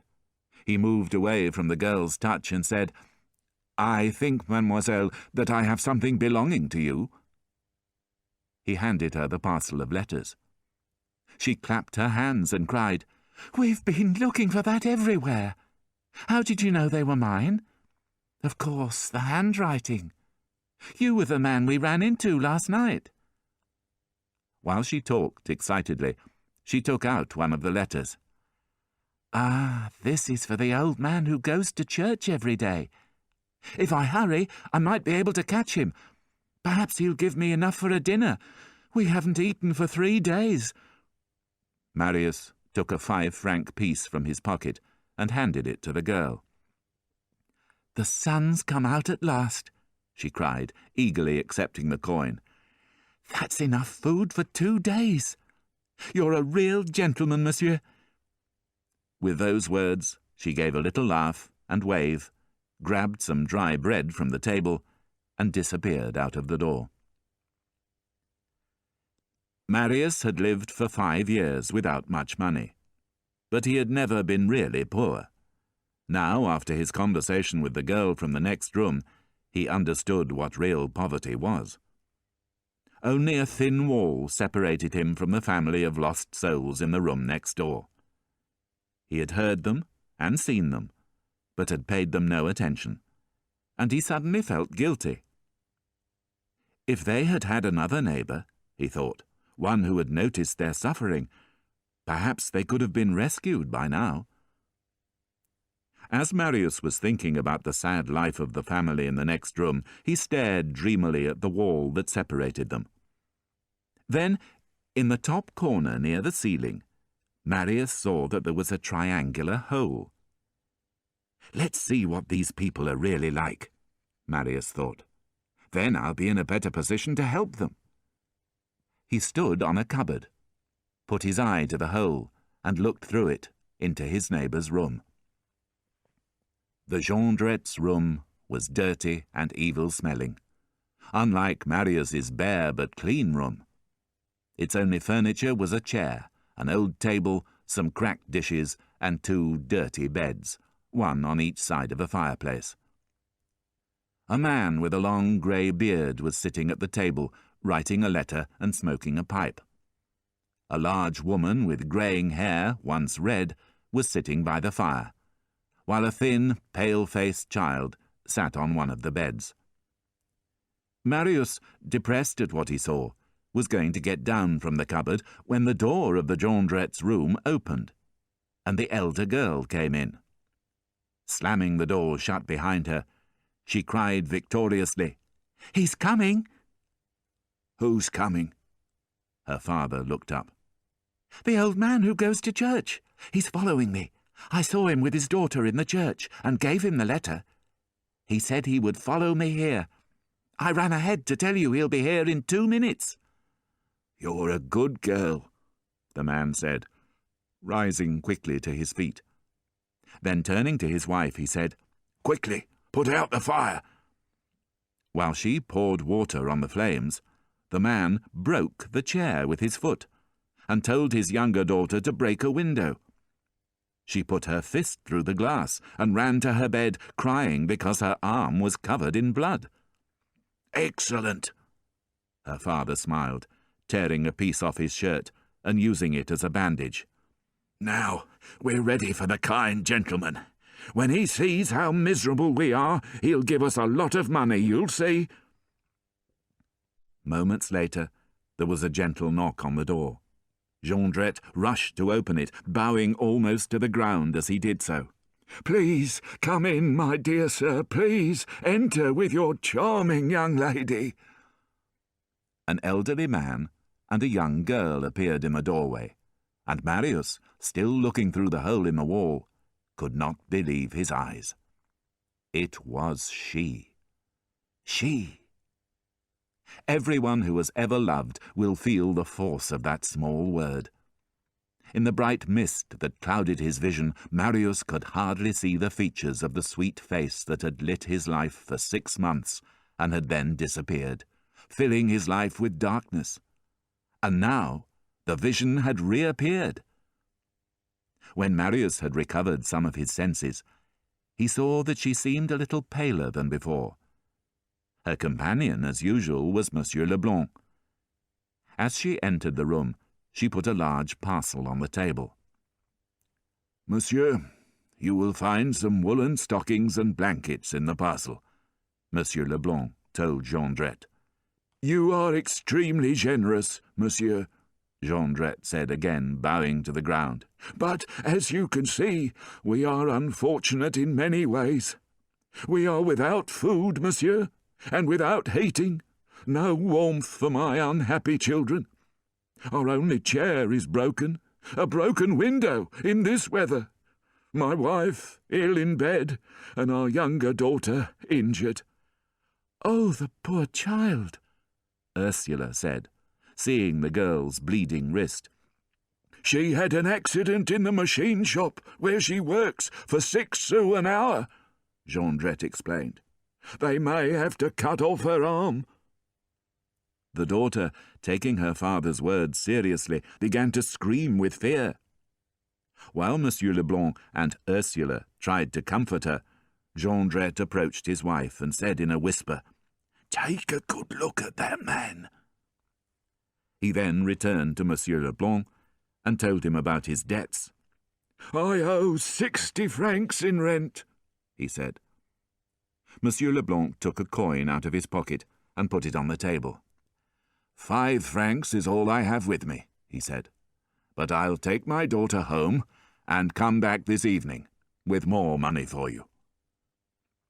Jondrette accompanied Monsieur Leblanc and Ursula out of the door, and after a few minutes' indecision, Marius jumped down from the cupboard and ran out into the street. But he was too late. Their carriage had already gone. Miserably, he turned back to the house. He went into his room, pushing the door behind him.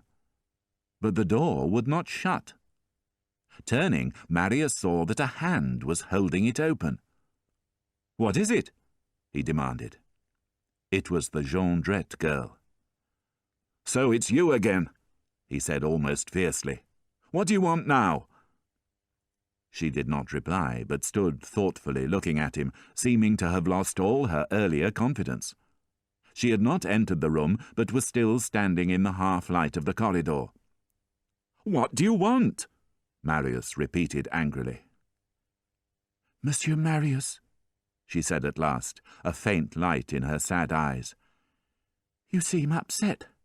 What's the matter?" "Nothing. Now, please, leave me alone." Marius tried again to shut the door, but she still held it open. "You're making a mistake," she said. "You aren't rich, but you were generous this morning. You've been kind to us. Now I want to be kind to you. Is there anything that I can do?"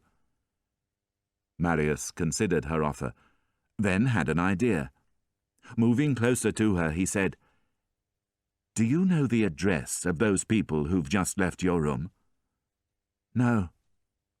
"Can you find out for me?" "Is that what you want?" she said, a disappointed look on her face. "Yes." The girl looked hard at him for a minute. "What will you give me?" she said at last. "Anything you want." "Anything?" "Yes." "Then I'll get it." She left immediately, closing the door behind her. Marius sat down and buried his face in his hands, too overcome by emotion to think clearly. But then he heard a loud voice from the next room. I tell you I'm sure. Jondrette was speaking to his wife. I recognised him. Without another thought, Marius jumped onto the cupboard and looked again through the hole in the wall. "Really?" His wife looked puzzled. "Are you sure?" "Of course I'm sure. It's been 8 years, but I recognised him at once." He told the two girls to leave the room, and then, when alone with his wife, he said, "And I recognise the girl too. I'm surprised you didn't." "Why should I? I've never seen her." But Jondrette bent down and whispered something in her ear. Straightening up, he said, "Now do you recognise her?" "Her?" said the woman, her voice filled with sudden hatred. "Are you sure? That's impossible," she cried. "Our daughter's barefoot and without a dress between them, while she wears leather boots and a fur coat. You must be wrong. You've forgotten that child was ugly, and this one's not bad-looking. I tell you it's the same girl. You'll see. And I'll tell you another thing. She's going to make us a fortune. I'm tired of being poor. We deserve a better life, and this is our chance." "What do you mean?" "He said he'll be here at 6 o'clock with 60 francs. I'll bring some friends round, and we'll make sure he gives us a lot more money." "What will you do if he doesn't give you more money?" Jondrette stroked his beard and laughed. "We'll know what to do about it." And then, as he was going to leave the room, he turned to his wife and said, "You know, it's lucky he didn't recognise me. If he had, he wouldn't be coming back here again. It's the beard that saved me, my lovely, long, romantic beard." With an ugly laugh, he pulled his cap down over his eyes and left the room. Although Marius was a dreamer and not a man of action, he knew immediately that he had to save Monsieur Leblanc and Ursula from the trap that Jondrette was setting for them. But what could he do? He could not warn Monsieur Leblanc because he did not know the old man's address. There was only one thing to do. He had to tell the police. Half an hour later, Marius was at the nearest police station. The desk clerk showed him into the police chief's office, where a tall man with a wide face and a thin, tight mouth was trying to keep warm next to a fire. "Are you the chief of police?" Marius asked. "He's away," the tall man said. "I'm Inspector Javert. Now what do you want?" Marius told Javert about the morning's events. When he told Javert his address, he noticed the inspector's eyes light up with great interest. Then, when everything had been explained, Javert thought for a moment. Finally, he asked Marius for his door key and told him to go home and hide quietly in his room so that his neighbours would think he was out. "Take these with you," the inspector went on, producing 2 small guns. "When the old man and the girl arrive, let them start their business. When you think it's getting dangerous, shoot one of these guns. After that, I'll take charge."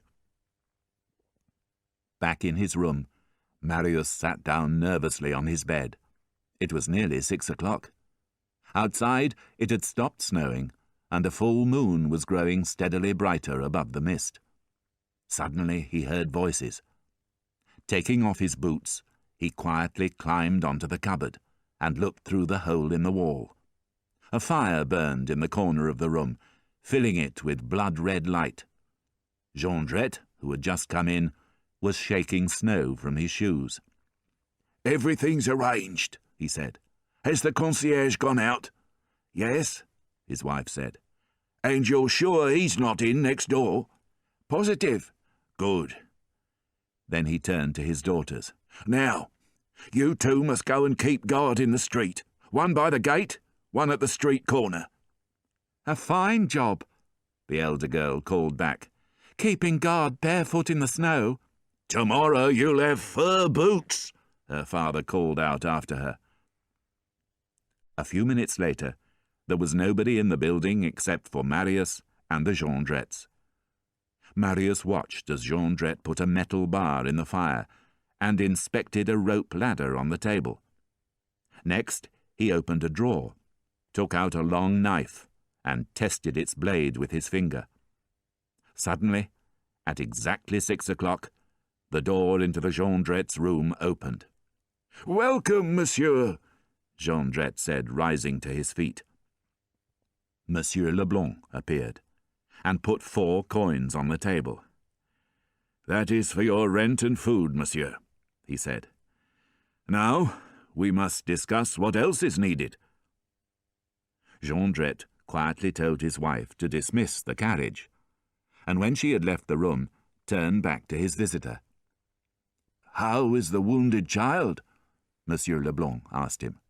"Not well," Jondrette smiled sadly. "She's in great pain. Her sister has taken her to hospital, but they'll be back soon." The conversation continued politely in this way for several minutes. Monsieur Leblanc asked Jondrette about his circumstances, and Jondrette smiled sadly as he invented lie after lie. Finally, Jondrette picked up a large picture that was leaning against the wall and showed it to Monsieur Leblanc. "What's that?" Monsieur Leblanc said, looking at the badly drawn picture of a soldier in uniform. "It's a work of art," Jondrette informed him. "I love this picture as much as I love my 2 daughters, but unfortunately I have to sell it. What do you think it's worth?" "It's just an old inn sign. It's worth about 3 francs. "I'll accept 1,000, Jondrette softly replied. Monsieur Leblanc rose, and standing with his back to the wall, looked quickly round the room. Jondrette was on his left. His wife was standing on his right near the door. Jondrette put the picture down and stepped quietly towards the old man.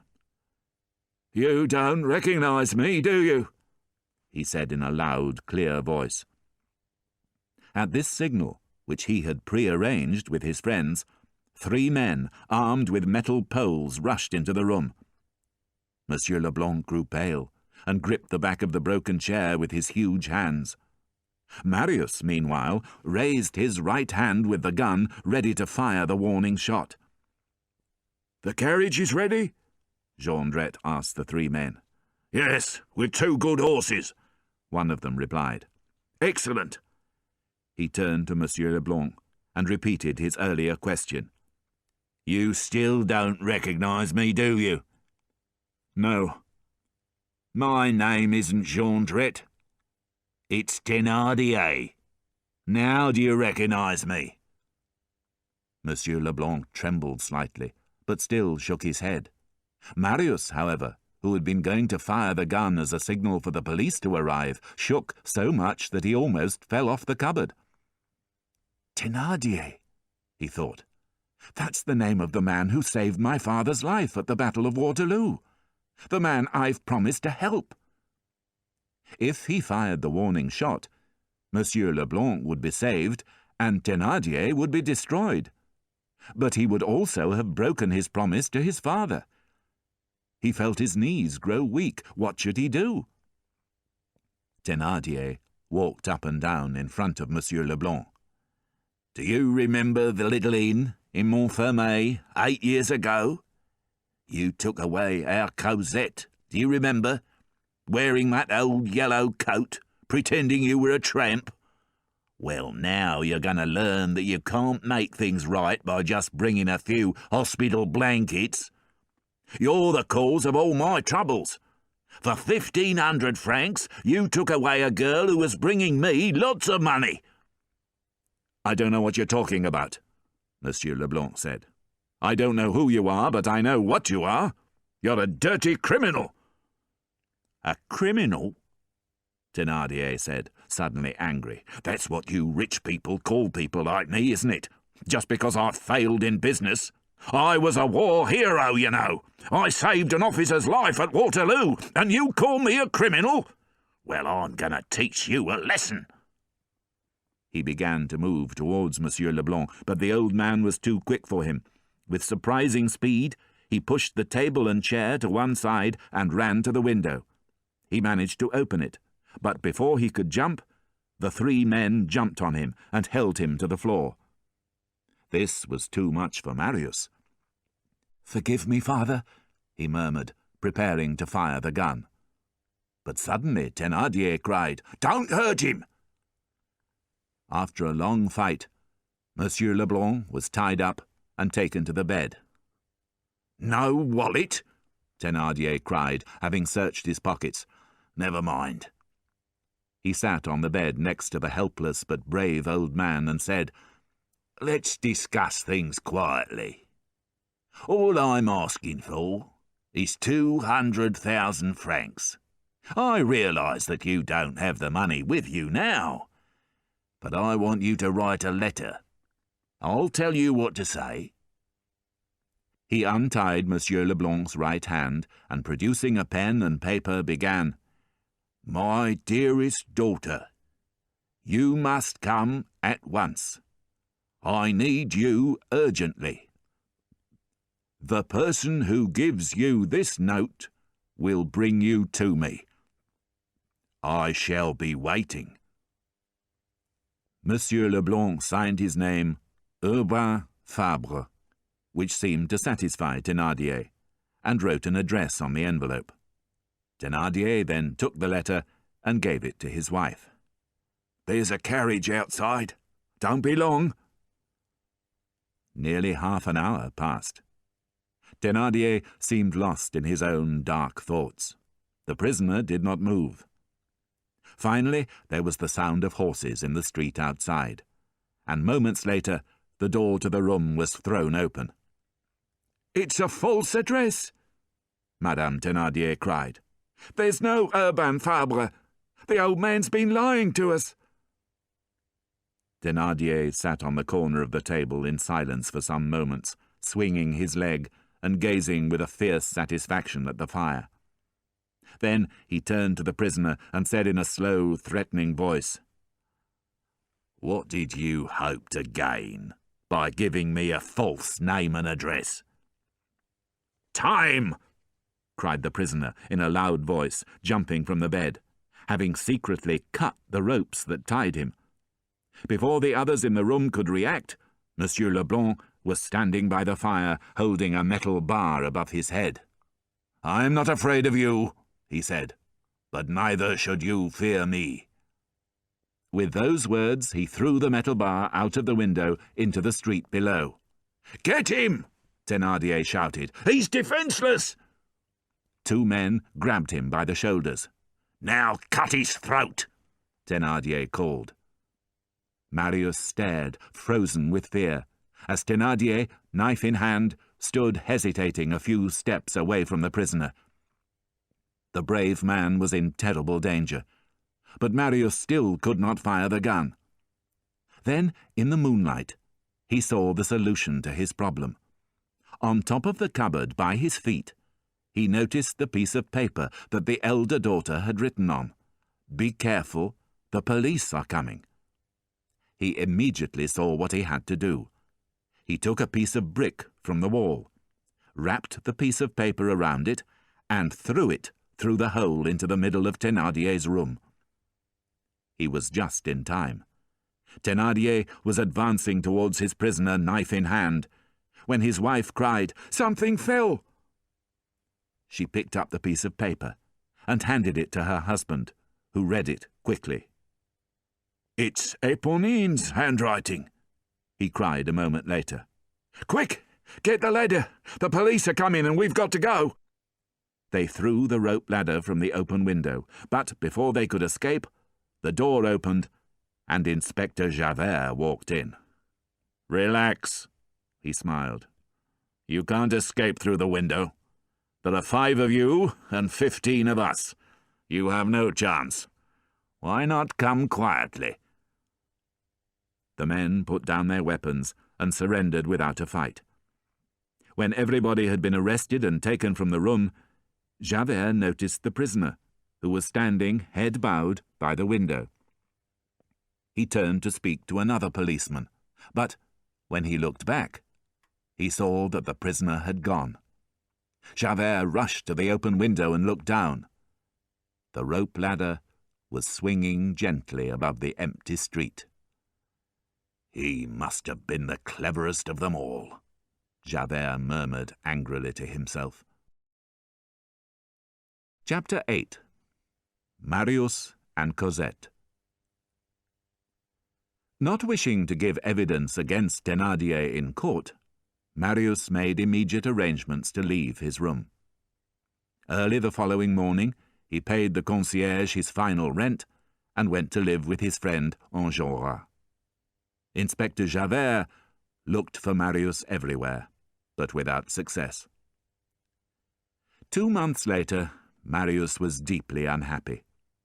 He sent money every Monday to Thénardier, who was in prison, which meant that he had even less money for himself.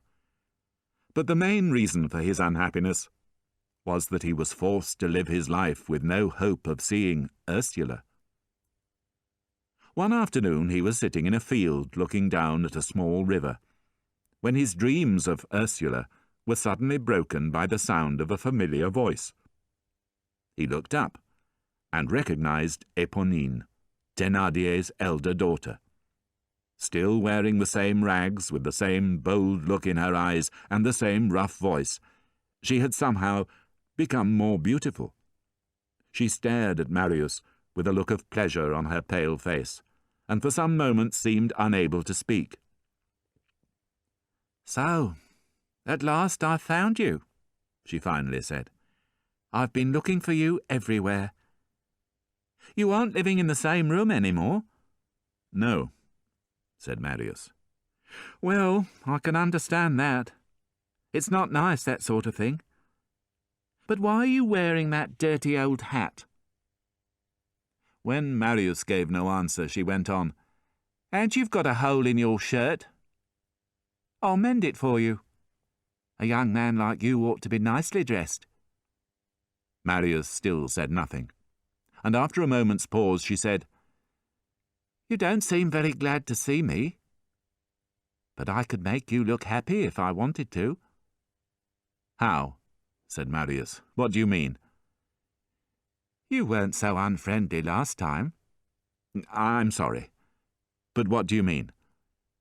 She bit her lip and hesitated, as if trying to make up her mind about something. Finally she said, "I've got the address." Marius's heart seemed to miss a beat. "You mean the address you wanted me to find out? The young lady, you know." Her voice sank into a sigh. Marius jumped up and took her by the hand. "Let's go at once," he cried, wild with excitement. Then he suddenly frowned and seized Éponine by the arm. "But you must promise me," he said, "that you'll never tell your father the address." "I promise," the girl replied, staring at Marius with amusement. They had only gone a few steps when Éponine stopped and said, "You remember you promised me something?" Marius felt in his pocket. All he had in the world was the 5-franc piece he intended to give her father in prison. He pushed it into her hand, but she opened her fingers and let the coin fall to the ground. She looked at him with a mixture of disappointment and sadness in her eyes. "I don't want your money," she said. That evening, Cosette was alone in the house which Jean Valjean had bought about a year earlier. It was a small house in a back street, with a large wild garden. Valjean had gone away on business for a couple of days, and Cosette was in the downstairs sitting room, playing the piano. Suddenly she thought she heard the sound of footsteps in the garden.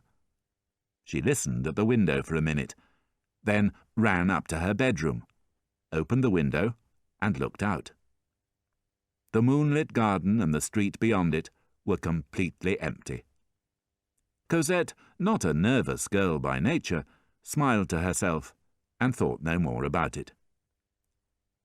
The next evening, as she was walking in the garden, she was sure that she heard someone moving in the trees. Again, when she looked round, she saw nothing.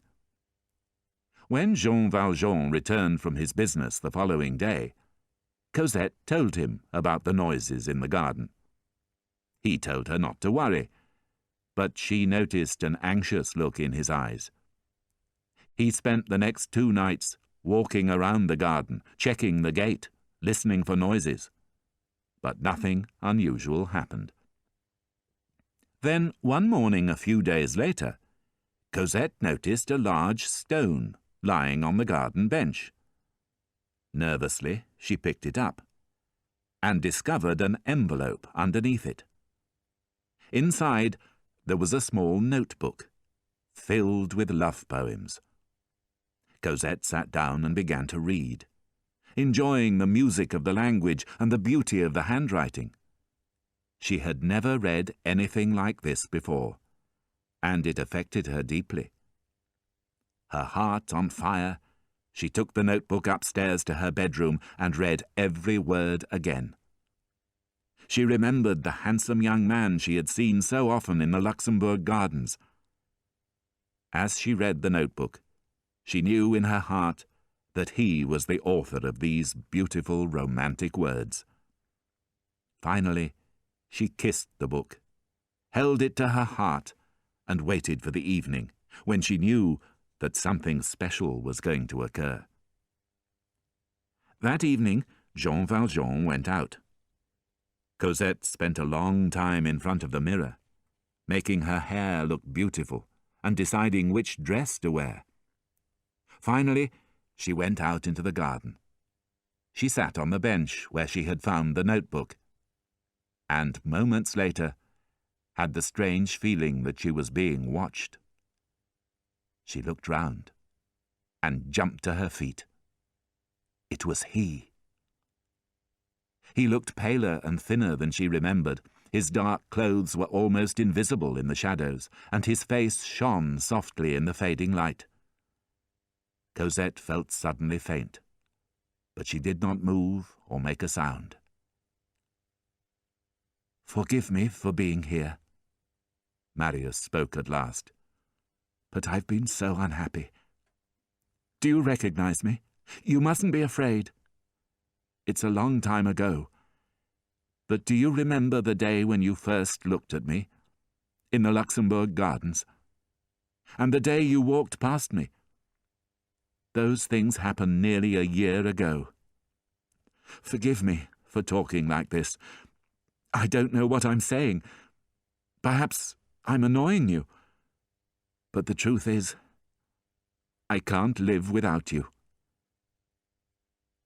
"Mother," Cosette murmured, and began to fall. Marius caught her and held her tightly in his arms without realizing what he was doing, lost in a mist of love.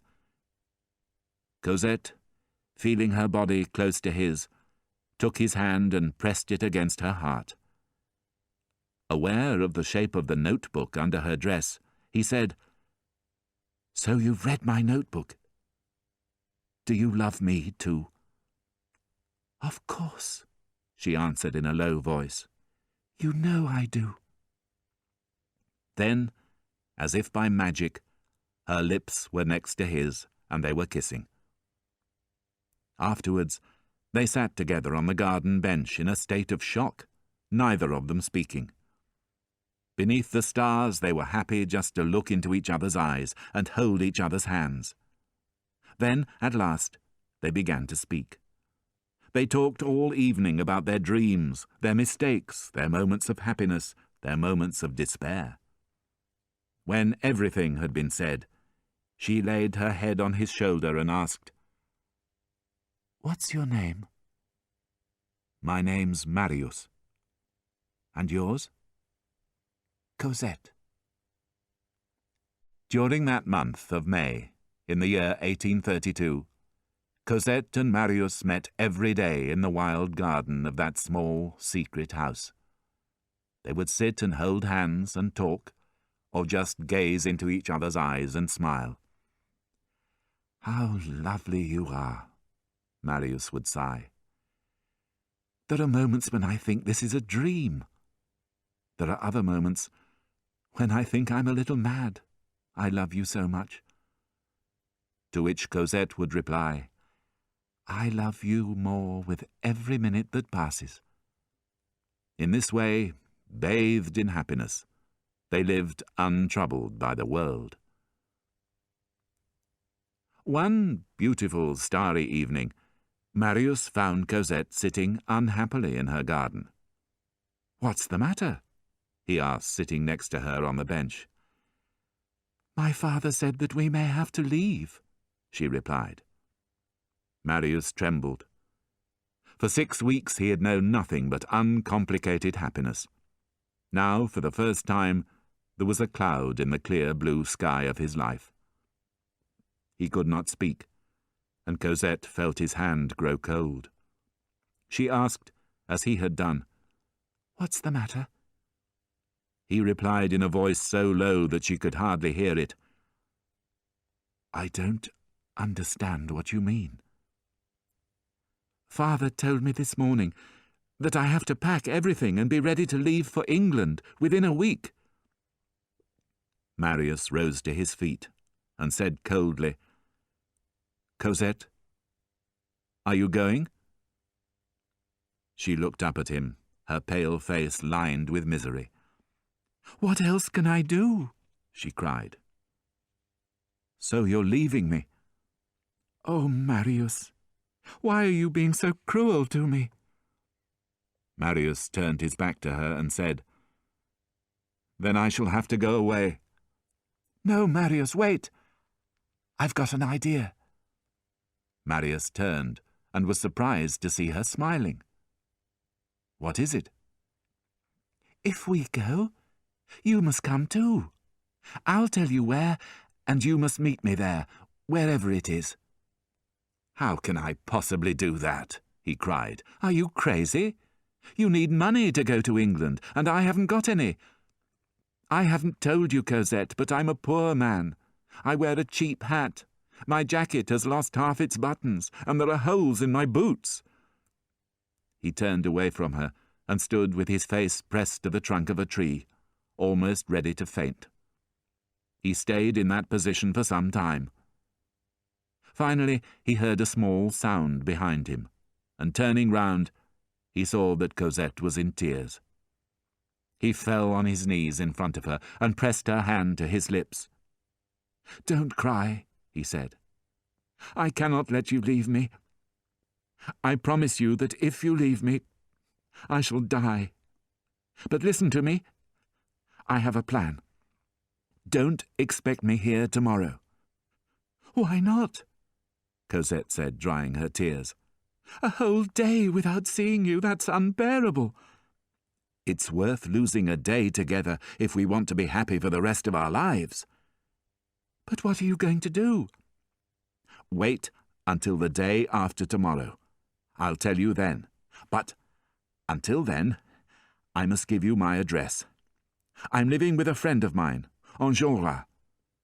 Marius then took a knife out of his pocket and scratched his address on the wall. 16 Rue de la Verrerie. "Please, Marius," Cosette said as she watched him. "Where are you going tomorrow evening? I won't be able to sleep if you don't tell me." "I'm going to try something." "Well, I'll pray for you to succeed, and I'll never stop thinking about you.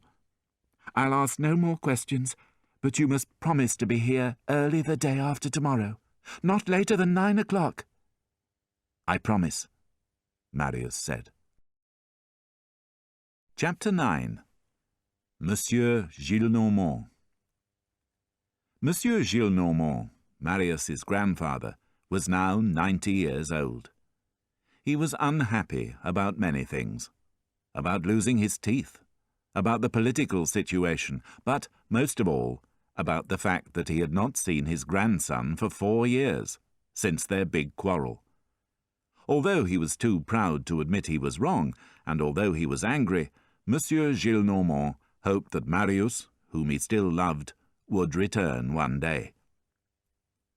One evening in June, Monsieur Gillenormand was sitting in front of a large fire, staring into the flames and thinking bitterly of Marius. He was feeling depressed, because he realized that he would probably never see his grandson again. While he was gazing into the fire, thinking these sad thoughts, his old servant entered the room and asked, "Will Monsieur receive Monsieur Marius?" For a moment, all the blood seemed to leave Monsieur Gillenormand's face, and the servant began to worry that his master was ill. But the old man finally raised his head and said, in a low voice, "Show him in." Marius stood uncertainly in the doorway. The poor condition of his clothes could not be seen in the half-darkness of the room. Nothing of him was clearly visible except his face, which was calm and serious, but strangely sad. Monsieur Gillenormand stared at his grandson with disbelief. At last, after 4 years, was it really him? He wanted to open his arms and hug him, but all he said was, "What have you come for?" Marius murmured something in embarrassment. "I can't hear you," the old man said, looking annoyed. "Have you come to apologize? Do you now see that you were wrong?" "No, monsieur." Marius lowered his eyes. "Well then," the old man shouted, "what do you want?" "Monsieur, I ask you to have pity on me. I know I'm not welcome here, but I have come to ask for only one thing. Then I'll go away at once."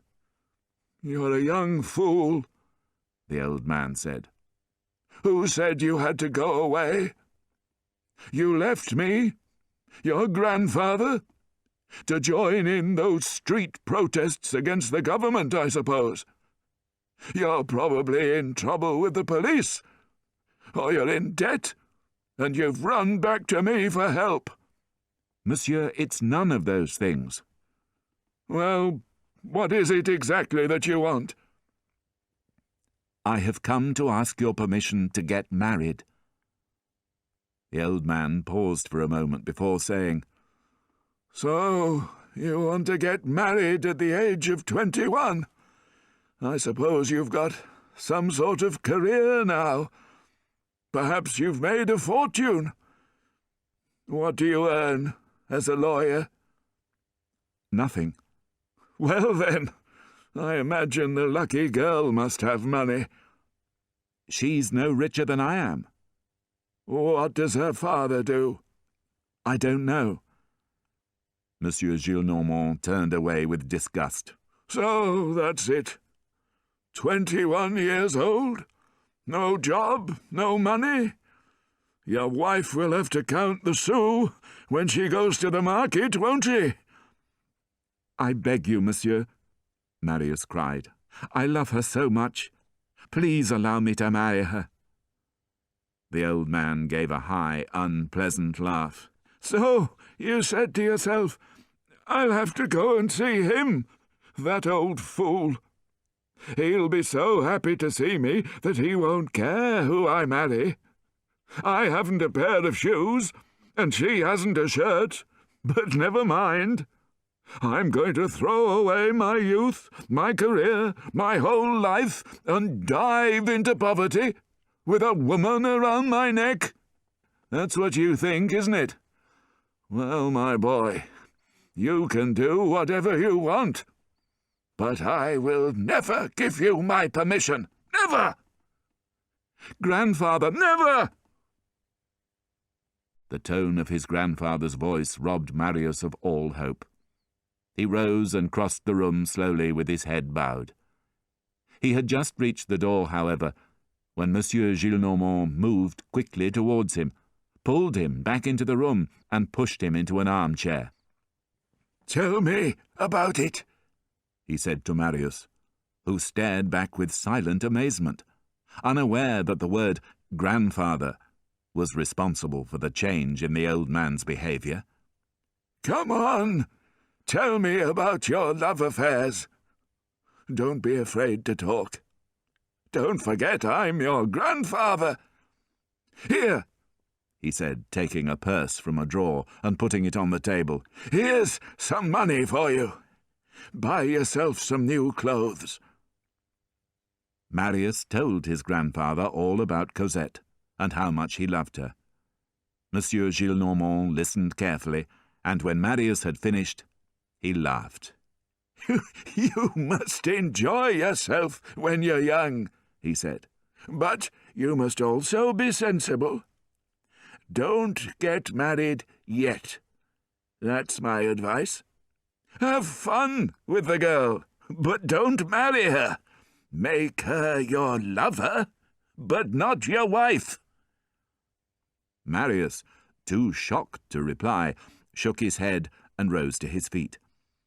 He then turned slowly to the old man, bowed deeply, and said, "4 years ago, you insulted my father.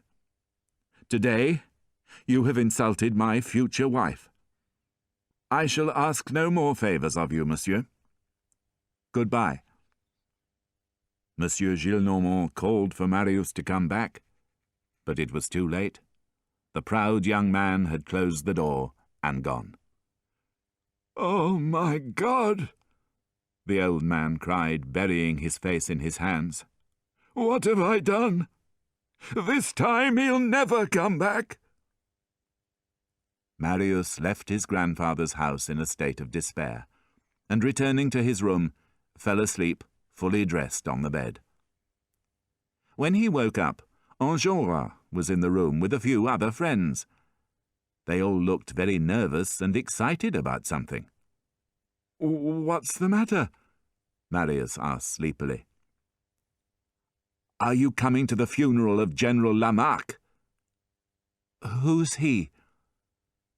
Enjolras and his friends shook their heads with amazement at their friend's lack of awareness, and soon left the room. Marius opened a drawer and took out the 2 guns which Inspector Javert had lent him in February. Putting them in his jacket pocket, he went out and continued to wander aimlessly around the streets, noticing only occasionally the strange atmosphere of excitement that was growing in the town. People were running around, and there was a lot of noise, but Marius paid little attention. He could think of only one thing: his meeting later that evening with Cosette. This would be his last brief happiness. After that, there would be only darkness. At 9 o'clock that evening, Marius crept into the garden of Cosette's house. But she was not there, waiting for him as she had promised. Looking up, he saw that there were no lights on in the house, and that all the windows were closed. Unable to control himself, he beat his fists against the walls of the house. "Cosette!" he cried, not caring who heard him. "Where are you?" He called her name again and again, until, exhausted, he sat down on the stone steps. Now she was gone, he told himself. He had no future. There was nothing for him to do except die. Suddenly, he heard a voice calling through the trees from the street. "Monsieur Marius!" He looked up. "Who's that?" "Is that you, Monsieur Marius?" "Yes." "Your friends are waiting for you at the barricade, in the Rue de Chanvrerie."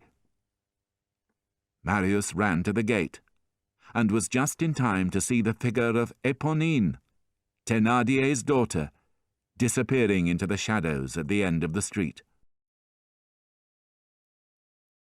Chapter 10. The Barricade. In the spring of 1832, the people of Paris were ready for revolution. Charles X, who had become king in 1824, believed that he had total power over the French people. He was a strong supporter of the Catholic Church and the aristocracy, and he took away the freedoms that Napoleon had given the ordinary citizens. Although this made him very unpopular, he thought that his opponents would be too weak to prevent him from doing what he wanted. He was wrong. In 1830, there was a peaceful revolution, and he was forced to leave. The new king, Louis Philippe, was a brave and clever man who loved his country. The ordinary people liked him at first, But he soon showed that he was more interested in power for his family than democracy for his people. He understood business, but he could not understand the problems of poor people. Neither could he understand the concept of freedom of speech, and he often sent soldiers into the streets to attack people who were making public protests. As the summer approached, the mood of the workers and the poor became angrier and angrier. Their anger exploded into violence in June 1832, when General Lamarck died. The general had been very popular with the people of France because of his love for Napoleon.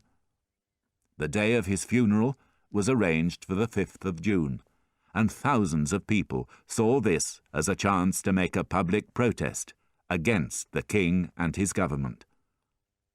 At first, the funeral went quietly. Soldiers accompanied the coffin as it was carried slowly across Paris. A large crowd followed behind, waving flags and carrying swords and heavy sticks. The crowd grew more and more excited, until finally they tried to take the coffin away from the soldiers and carry it across a bridge. Their exit was blocked by more soldiers on horseback. For a moment, nothing happened. Then there were 2 gunshots. The first shot killed the commander of the soldiers guarding the exit to the bridge. The second killed a deaf old woman who was trying to shut her window. Then the fighting started. Soldiers attacked the crowd with swords. The crowd threw stones and ran screaming across the bridge. Minutes later, the sounds of war echoed across the whole city of Paris. As soon as the fighting started, Enjolras and several of his friends started to build a barricade outside the Corinth wine shop in the Rue de la Chanvrerie, a small street surrounded by dark alleys in the market district of Paris. Enjolras had been joined by many strangers as he and his friends had run shouting along the street. There was a tall, grey-haired man whom nobody knew, but whose strong, brave face had impressed everybody. There were several street children, excited by the sound of battle, who also joined them. One of these children was Éponine, who had dressed like a boy so that no one would tell her to go home. Having run to tell Marius that his friends were waiting for him, she was helping Enjolras and his companions to build the barricade. New people arrived all the time, bringing with them gunpowder and weapons to fight the soldiers who would be arriving very soon. Enjolras, who was the leader of the rebels, organized the building of a second barricade and the manufacture of bullets from melted silver. The tall, grey-haired man was doing useful work on the larger barricade, and Éponine, whom everyone thought was a boy, worked hard too. The barricades were finished in less than an hour, and with the sound of drums in the city growing louder, Enjolras brought a table out into the street and sat down with his friends for a drink. Night fell, but nothing happened. While the 50 men behind the barricade waited impatiently for the arrival of 60,000 soldiers, Enjolras approached the tall, grey-haired man. "Who are you?" he asked. When the man said nothing, Enjolras became suspicious. "You're a policeman, aren't you?" he said. The man smiled, and eventually admitted that he was. "My name's Javert," he said. Before he could move, Enjolras ordered 4 men to search him. When they found a letter in his pocket which proved that he had been sent to spy on them, they tied him to a post inside the inn. "You'll be shot 2 minutes before the barricade falls," Enjolras informed him. Marius left the garden, and, mad with grief at losing Cosette, walked towards the sound of drums and gunfire in the centre of the city. He had only one thought in his mind. He wanted to die. Marius pushed his way through the crowds of frightened, murmuring people that filled the streets until he reached the market area. Here, he found the unlit streets suddenly filled with soldiers. Unafraid, Marius ran through the shadows, ignoring shouts for him to stop. Someone fired a gun, and a bullet hit a wall just behind him, but he didn't care. He was just approaching the Rue de Chanvrerie when he heard a loud voice calling from the shadows. "Who's there?" "The French Revolution!" he heard a distant voice reply. The voice of his friend Enjolras. Marius stood behind an alley wall, hidden in the shadows. Around the corner, he could see a row of soldiers aiming their guns down the Rue de Chanvrerie, waiting for the order to fire. "Fire!" The order finally came. The street was lit with a sudden flash of light and filled with the thunder of gunfire. Then the soldiers attacked. Marius stood up and ran along a series of alleys that led into the Rue de la Chanvrerie, behind the Corinth wine shop. When he reached the stronghold, soldiers were already climbing the barricade, shooting at the rebels. Marius saw a soldier attacking Enjolras, who had fallen backwards and was calling for help. Marius took Javert's guns from his pockets and shot the soldier dead. Soldiers now occupied the top of the barricade, but were unable to advance any further because the defenders fought so fiercely. Marius, who had thrown away his guns and was now without a weapon, began to move towards a barrel of gunpowder he had seen near the door of the wine shop. He did not notice a soldier aiming his gun at him. Neither did he see, at the moment the soldier fired, a young boy, dressed in rags, jump in front of the gun and fall wounded as the bullet meant for Marius hit him in the hand. "Put down your weapons and surrender!" a soldier called from the top of the barricade. "Fire!" Enjolras shouted. The soldiers and the rebels fired at each other at the same time, filling the air with thick clouds of dark smoke. When the smoke cleared, there were many dead bodies on both sides. The survivors were reloading their guns in silence, when suddenly a loud voice called, "Get out now, or I'll blow up the barricade!" All heads turned to stare in the direction of the voice. Marius was standing at the foot of the barricade, holding a flaming torch above a barrel of gunpowder. "If you blow up the barricade," a sergeant called, "you'll blow up yourself as well."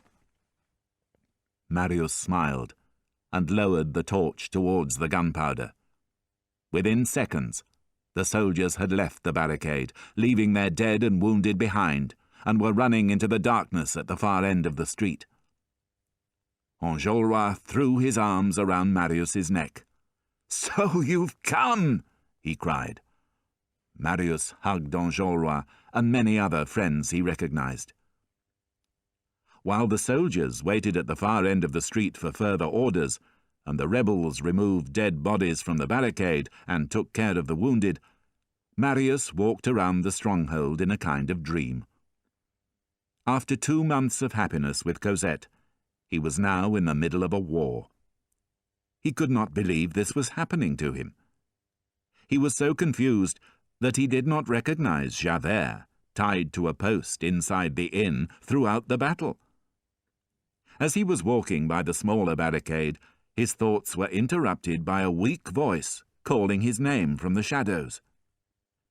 "Monsieur Marius!" He looked about him, but seeing no one, he started to walk away, thinking that he was imagining things. "Monsieur Marius!" he heard the voice again. Marius gazed into the shadows, but could still see nothing. "I'm at your feet," the voice said. Looking down, Marius saw a dark shape crawling along the ground towards him. By the light of a lamp on the pavement, he could see a torn jacket, trousers with holes in them, and 2 bare feet. A white face was turned towards him, and the voice asked, Do you recognize me? It's Eponine. Marius bent down quickly and saw that it was indeed that unhappy girl, dressed in a man's clothes. "What are you doing here?" he said. Then, noticing the pool of blood on the ground behind her, cried, "You're wounded! I'll carry you to the inn. They'll take care of you there. Is it very bad?" She showed him the bullet hole in her hand. "A soldier was going to shoot you," she said, her voice no more than a whisper. "But I put my hand in front of his gun." "You poor child," Marius said.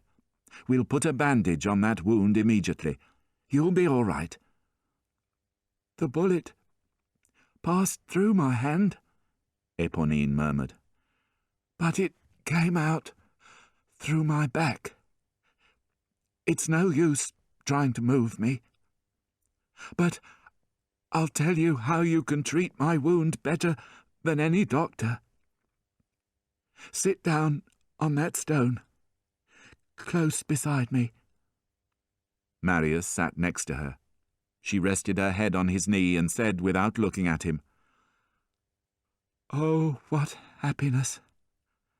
Now I don't feel any pain." For a moment she was silent.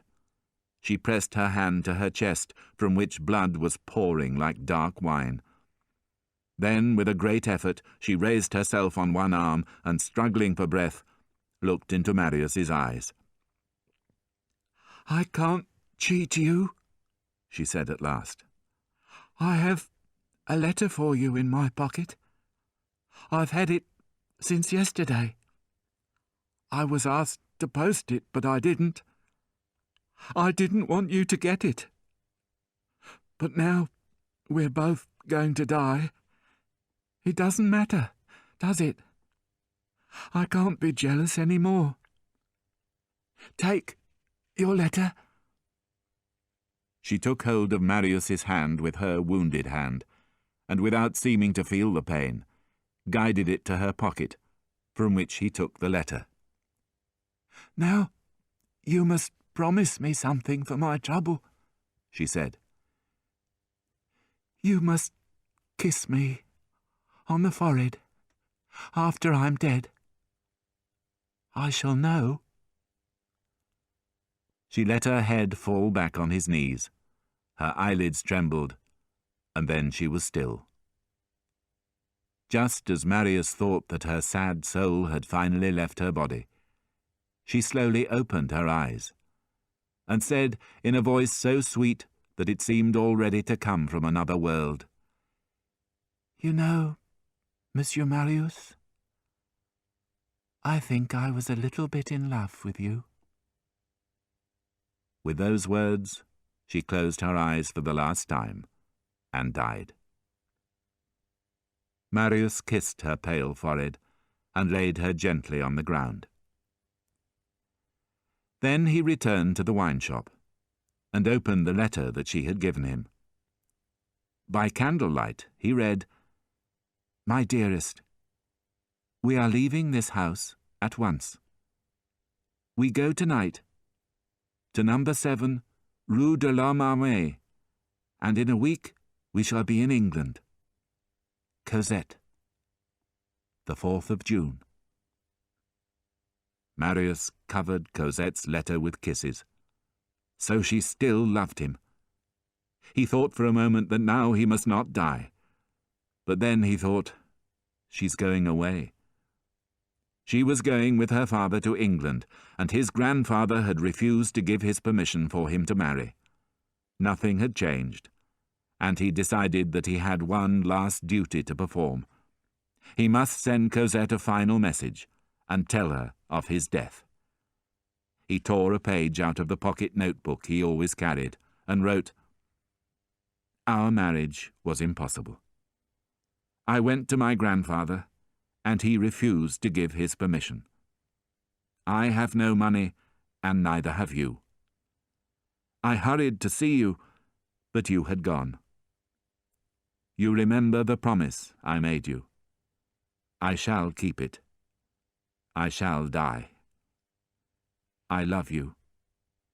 When you read this, my soul will be very near and smiling at you.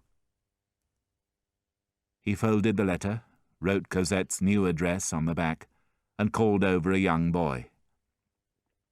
"What's your name?" he asked the boy. "Gavroche."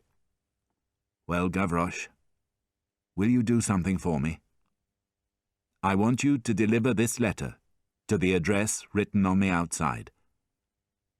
The boy scratched his head, thought for a moment, and then, with a sudden movement, took the letter and ran off into the night. Chapter 11. The Letter.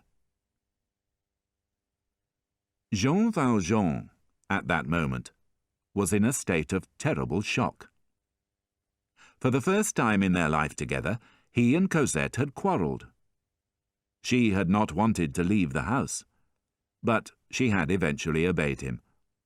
They had left quickly at nightfall, bringing their servant, Toussaint, with them, but very little luggage. Cosette had brought her letter-case and blotter with her, Valjean his box of child's clothing, and the old National Guard uniform which all respectable men possessed, and which he had worn under a previous identity. In their new house they went to bed in silence. Cosette, however, did not leave her bedroom the next day, and Jean Valjean had dinner alone. As he was eating, Toussaint told him about the fighting in the city, but he did not pay much attention. He was too worried about Cosette. There was no reason, he thought, why they should not continue to live happily together in England. As long as he had Cosette, he would be happy, and it did not matter where they lived. He began to feel happier as he thought about the journey they would soon be making. He stood up and was going to leave the room, when something made him stop. He glanced again at the mirror. Cosette's blotter was lying on a cupboard just below it, and, as Valjean stared at its reflection, he read the following lines. "My dearest, we are leaving this house at once. We go tonight to number 7, Rue de l'Homme Armé, and in a week we shall be in England. Cosette, the 4th of June." In her unhappy state of mind, Cosette had forgotten to remove the page that she had used to blot the letter she had written to Marius. She had left it on the cupboard, and the mirror, reflecting the backwards handwriting, made the message clearly visible. Valjean moved closer to the mirror and read the lines again, not wanting to believe them. But there was no doubt that this was Cosette's handwriting. He began to shake, and he fell back into an armchair, feeling angry and betrayed. He had suffered terribly over the years, and until now he had survived every disaster. But this was the worst thing that had ever happened to him. Someone was threatening to rob him of the only person he loved. He murmured to himself, "She's going to leave me." And the pain of those words cut into his heart like a knife. After a short time he rose to his feet and looked again at the blotter. His anger and misery of minutes before had been replaced by a terrible calmness. He stared at the blotter, coldness in his eyes, the darkness of the deepest night in his heart.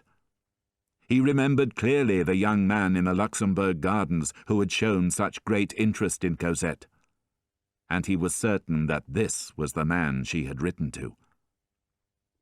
He went out into the night and sat on the doorstep, his heart filled with a terrible hatred for the man who was trying to steal Cosette from him. He sat for a long time, listening to the sound of distant gunfire in the city, wondering how to get his revenge, when suddenly he heard footsteps. Looking up, he saw a pale-faced boy, dressed in rags, studying the numbers of the houses in the street. Seeing Valjean on his doorstep, the boy stopped and asked, "Do you live in this street?" "Yes. Why?" I'm looking for number 7. I have a letter for a girl who lives here. Well, I'm the girl's father. You can give the letter to me. Oh, and one more thing before you go, Valjean said when the boy had handed him the letter. Where should I take the reply? That letter comes from the barricade in the Rue de la Chanvrerie, the boy replied. Which is where I'm going now. Good night, citizen. Jean Valjean went back into the house and tried to make sense of the words that danced before his eyes. I shall die. When you read this, my soul will be very near. This was enough to fill his hate-filled heart with sudden joy. So the problem was solved. The man who threatened his happiness was going to die, was perhaps already dead. Then Valjean frowned, and after a quick calculation, decided that Marius was probably still alive. But it made no difference. He was still certain to die, and Valjean's happiness would be safe. If he kept the letter in his pocket, Cosette would never know what had happened to the other man, and life with her would continue the same as before. What happiness! But his happiness had no sooner returned than it disappeared again in a cloud of despair. In his heart he knew he had no choice. For the sake of Cosette's happiness, he would have to try and save the life of the man she loved, the man he hated more than any other in the world.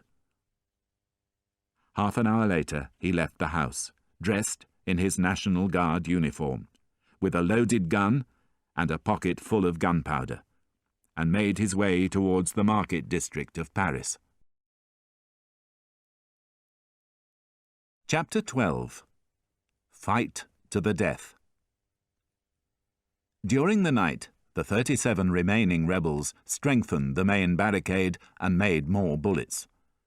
The ground floor of the wine shop became a hospital for the wounded, and the bodies of the dead were taken to an alley near the smaller of the 2 barricades. 4 of the dead people were National Guards, and their uniforms were removed. After a long discussion with his friends, Enjolras decided that the married men, there were 5 of them, had to leave. "It's your duty not to die," he told them. "You must return to your families." "How can we leave?" they protested. "We're surrounded. The soldiers will shoot us as soon as they see us." "You can wear these." Enjolras pointed to the National Guard uniforms that had been taken off the dead soldiers. "But there are only 4, Marius observed. "Then one of us must stay and fight," one of the married men replied. A long argument followed, during which each of the married men tried to persuade the others to go. Finally, someone shouted to Marius, "You decide which one must stay." Marius went pale at the thought of having to choose which man had to die. He stared down at the 4 uniforms, but as he did so, a 5th uniform fell, as if by magic, at his feet. Looking round, Marius recognized Cosette's father. Jean Valjean, who had arrived unnoticed at the barricade, had been listening to the argument and had quickly understood the situation. "Now you can all leave," he said. The sky grew lighter, but not a door or window was open in the street.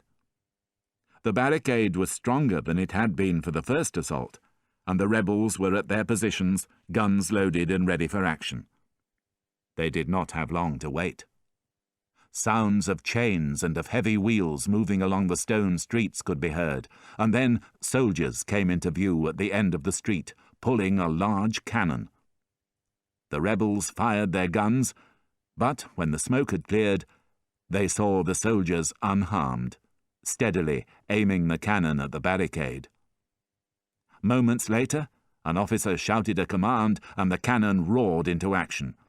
The cannonball crashed into the bottom of the barricade with a loud explosion, but did little damage. The rebels clapped and cheered. More soldiers moved into position at the end of the street, behind the cannon and started to build a low wall with pieces of broken stone. At the same time, the leader of the gun crew adjusted the aim of the cannon. "Heads down!" Enjolras shouted. The next cannonball exploded against the wall at one end of the barricade, killing 2 men and wounding 3. "We mustn't let that happen again," Enjolras said. He aimed his gun over the barricade at the leader of the gun crew and fired. The gunner, a fair-haired, handsome young man, spun round twice with his head thrown back and fell sideways across the cannon. Blood poured from the middle of his back. A tear rolled down Enjolras' cheek. "It's sad," he murmured to Marius, who was standing next to him. "He looked a brave young man." The battle continued for some time. The cannon destroyed the upper windows of the wine shop and did some damage to the barricade, but the rebels did not withdraw. They fired back at the soldiers, killing many men. In the pauses between shooting, the rebels could hear the sound of fighting in other parts of Paris. They were filled with hope that help would come soon, but the hope did not last long. Within half an hour, the sound of gunfire in other places had stopped, and the rebels knew that they were alone. When a second cannon was moved into position next to the first, they knew that the end was near. Both cannons fired together, accompanied by gunfire from soldiers at the end of the street and on the rooftops. As other guns began firing at the smaller barricade, the rebels fought back bravely, but they were running out of bullets. There were only 26 men left, and the main attack on the barricade was going to take place very soon. Some men, including Marius, stayed on the main barricade, while the others built a low stone wall around the door of the wine shop. Enjolras, inside the wine shop, turned to Javert, who was still tied to the post. "I haven't forgotten you," he said, putting a loaded gun on the table. "The last man to leave this place will blow your brains out." At this point, Jean Valjean spoke to Enjolras. "You're the leader, aren't you? Can I ask you for a favor?" "You saved a man's life by giving him your uniform. You deserve some reward. What do you want?" "Let me kill this man." "That's fair," Enjolras decided, when nobody objected. "You can have your spy." At the same moment, there was the sound of a drum, followed by a loud roar. "They're coming!" cried Marius from the top of the barricade. The rebels rushed to their positions, leaving Valjean alone with Javert inside the wine shop.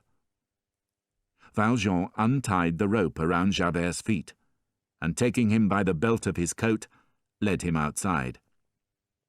Only Marius, looking over his shoulder, saw them cross the stronghold towards the smaller barricade. Valjean, his gun in one hand, pulled Javert behind him over the barricade and into a narrow alley where the corner of a house hid them from view. A terrible heap of dead bodies lay not far away, among them the blood-stained body of a young girl in man's clothes, Éponine. Javert glanced at the dead body and murmured, "I think I know that girl." Then, returning his attention to Valjean, he said calmly, "I think you know me, too. Take your revenge." Valjean, however, took a knife from his pocket and cut the ropes that tied Javert's wrists. "You're free to go," he said. When Javert stared at him, speechless with surprise, Valjean went on, "I don't suppose I'll leave here alive, but if I do, I'm staying at number 7, Rue de l'Homme Armé. Now go." Javert buttoned his coat, straightened his shoulders, and, with a puzzled look on his face, began to walk off in the direction of the market. He had only gone a few steps, however, when he turned and looked at Valjean. "I find this embarrassing," he said. I'd rather you killed me. Go away, Valjean replied. Javert walked away slowly, and Valjean, waiting for him to turn a corner, fired his gun into the air and returned to the stronghold. It's done, he said. There was a roar of gunfire, and the soldiers attacked, rushing towards the barricade. Many fell, but many more reached the barricade. The first assault was beaten back by the brave rebels, but the soldiers attacked again and again. Soon the ground below the barricade was piled with dead and wounded men as the rebels and soldiers fought hand to hand. The rebels fought long and hard to defend the stronghold, but finally they had to withdraw to the low wall outside the wine shop. They stood with their backs to the door, shooting up at the soldiers who were climbing down towards them from the barricade. One by one, the remaining rebels escaped into the wine shop, until only Enjolras and Marius were left outside. As the two friends moved back towards the door, fighting off the soldiers, a bullet hit Marius in the shoulder. His eyes closed, and in great pain, he felt a hand grab him as he fell. "They've taken me prisoner," he thought, moments before losing consciousness. "Now I shall be shot." The soldiers, meanwhile, attacked the wine shop. Before long they broke down the door and rushed inside. Enjolras and the few surviving rebels fought bravely, but the soldiers were too strong. Soon all the rebels were dead, including Enjolras, who was the last to die. Sword in hand, surrounded by soldiers, he refused to surrender. He died in a rain of bullets, with a strangely victorious smile on his lips. Chapter 13. The Sewers of Paris. Marius had indeed been taken prisoner, but not by the soldiers. It was Jean Valjean's hand that had caught him as he fell. Valjean had taken no part in the battle. He had been looking after wounded men while bullets flew all around him. When Marius had been hit, Valjean ran to him at once, grabbed him before he fell, and carried his unconscious body into a small alley behind the wine shop. Valjean lowered Marius to the ground, stood with his back to the wall, and looked around him. The situation was terrible. There seemed to be no escape. On one side of him was the field of battle. On the other side was the low barricade, behind which hundreds of soldiers waited for rebels trying to escape. Both ways meant certain death. It was a situation that only a bird could have escaped from. Valjean looked desperately around him, at the house opposite, the barricade, the ground. And then he had a sudden idea. At the foot of the smaller barricade, half hidden by broken stones and pieces of wood, there was a hole in the road, covered with an iron grill. Valjean leapt forward, and using all his strength, he moved the stones and wood, opened the grill, lifted Marius onto his shoulders, and climbed down into the darkness. A few minutes later, he found himself in a long underground passage, a place of absolute peace and silence. He was inside the Paris sewers. He could just see, by the grey light from the grill above his head, that he was surrounded by walls. Ahead of him lay total darkness, but he had to go on. The soldiers might discover the grill by the barricade at any moment and come down in search of him. With Marius lying across his shoulders, Valjean walked forward into the darkness, feeling his way along the wet, slippery walls with his hands.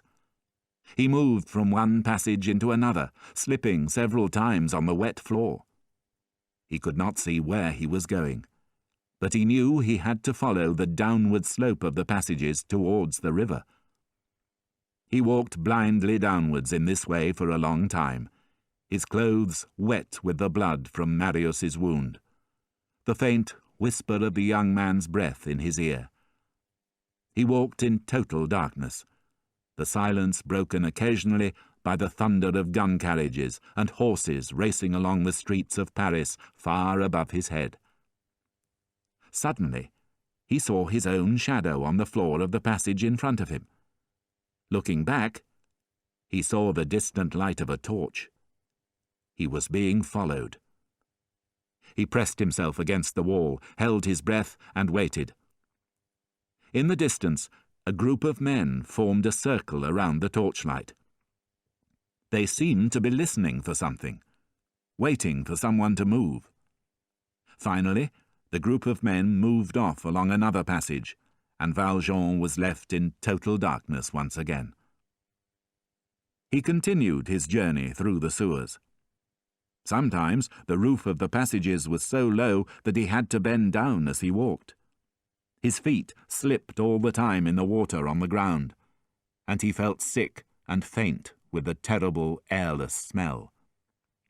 At last, exhausted, he stopped beneath a large grille that brought him much-needed light and fresh air. He laid Marius down gently at the edge of the sewer and looked down at his face. It was covered with blood and as pale as death. Valjean tore pieces off his own shirt and bandaged Marius's wounded shoulder as well as he could. Then, bending over the unconscious body, Valjean stared at Marius with hatred in his eyes. He found two objects in Marius's clothing, a piece of bread and a wallet. Valjean ate the bread, and opening the wallet, found a note which Marius had written. "My name is Marius Pontmercy. My body must be taken to the house of my grandfather, Monsieur Gillenormand, 6 Rue des Filles du Calvaire, in the Marais." Valjean repeated the address until he could remember it, returned the wallet to Marius's pocket, picked Marius up again, and continued his journey downwards towards the river. He did not know what part of the city he was passing under, or how far he had come. The only thing he was sure of was that the light through the grilles far above his head was growing weaker, which meant that the sun was setting.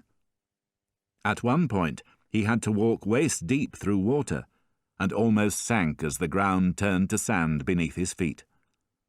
Finally, when even his great strength was beginning to fade, he saw ahead of him a light, the clear light of day.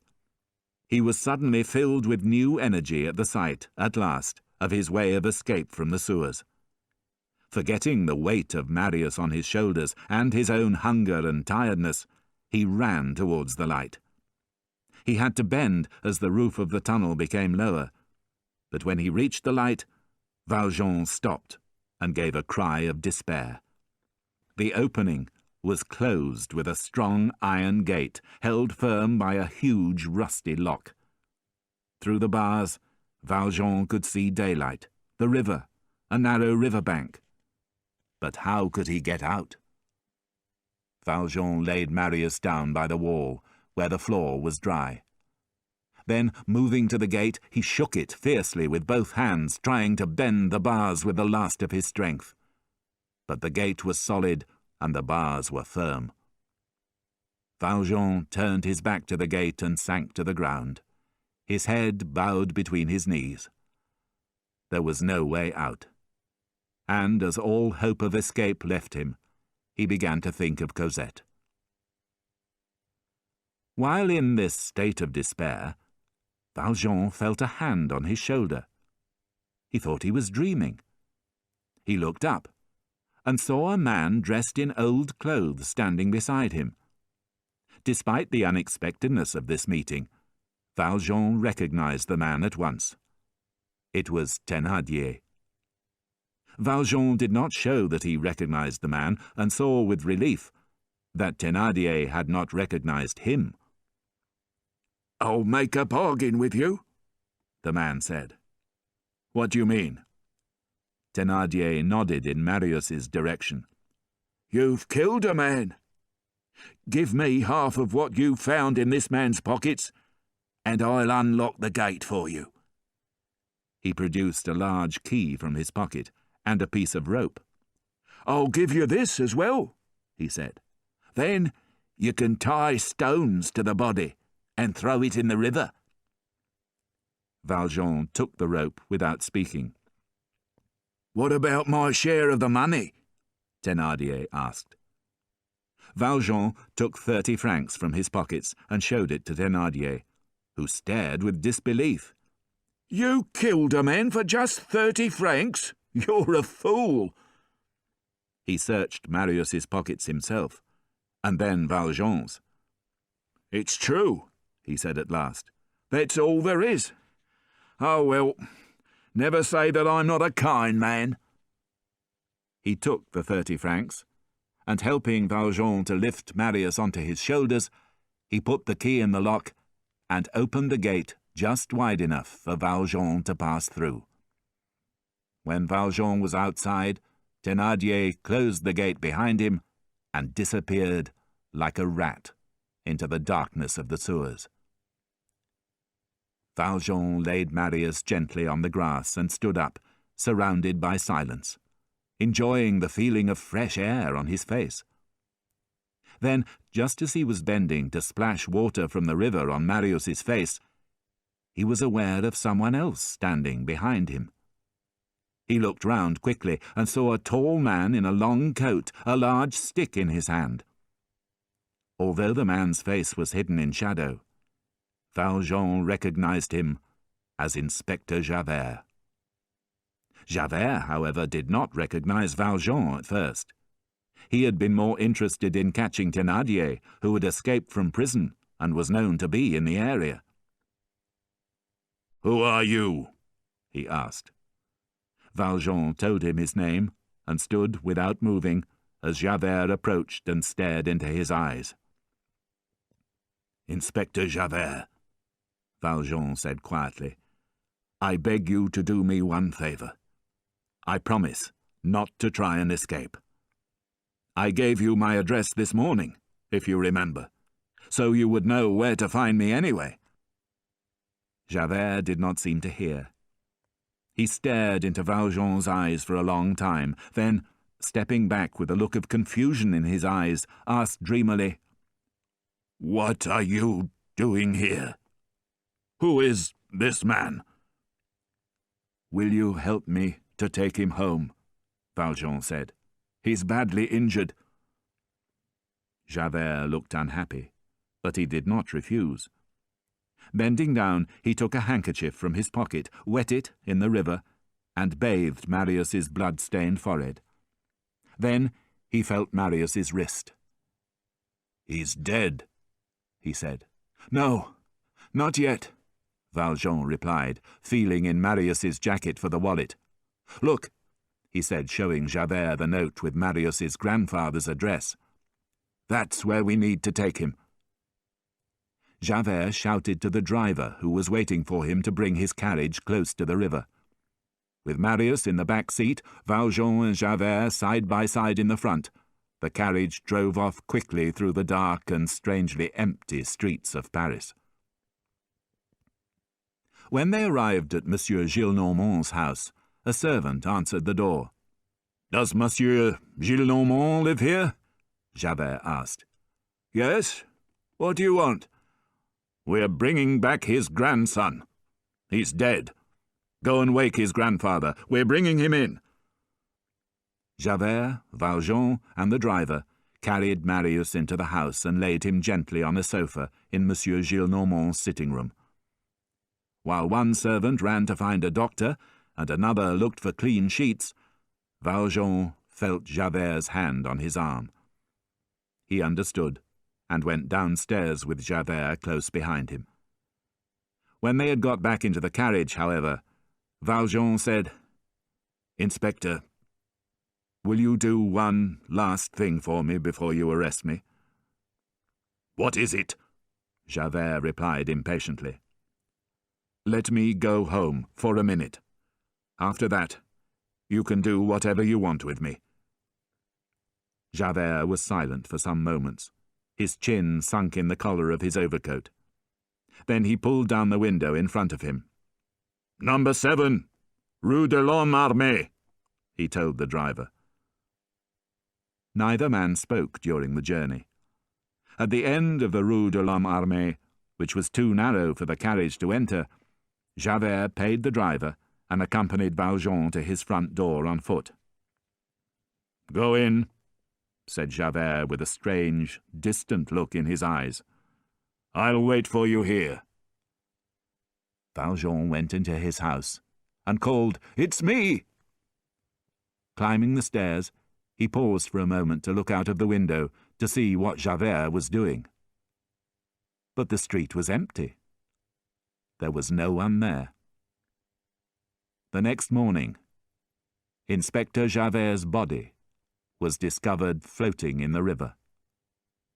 The poor man, unable to understand the kindness and gentle nature of the man he had spent his whole life hating, had taken his own life by jumping from a bridge. It was the only way he knew to escape the confusion that was poisoning his heart.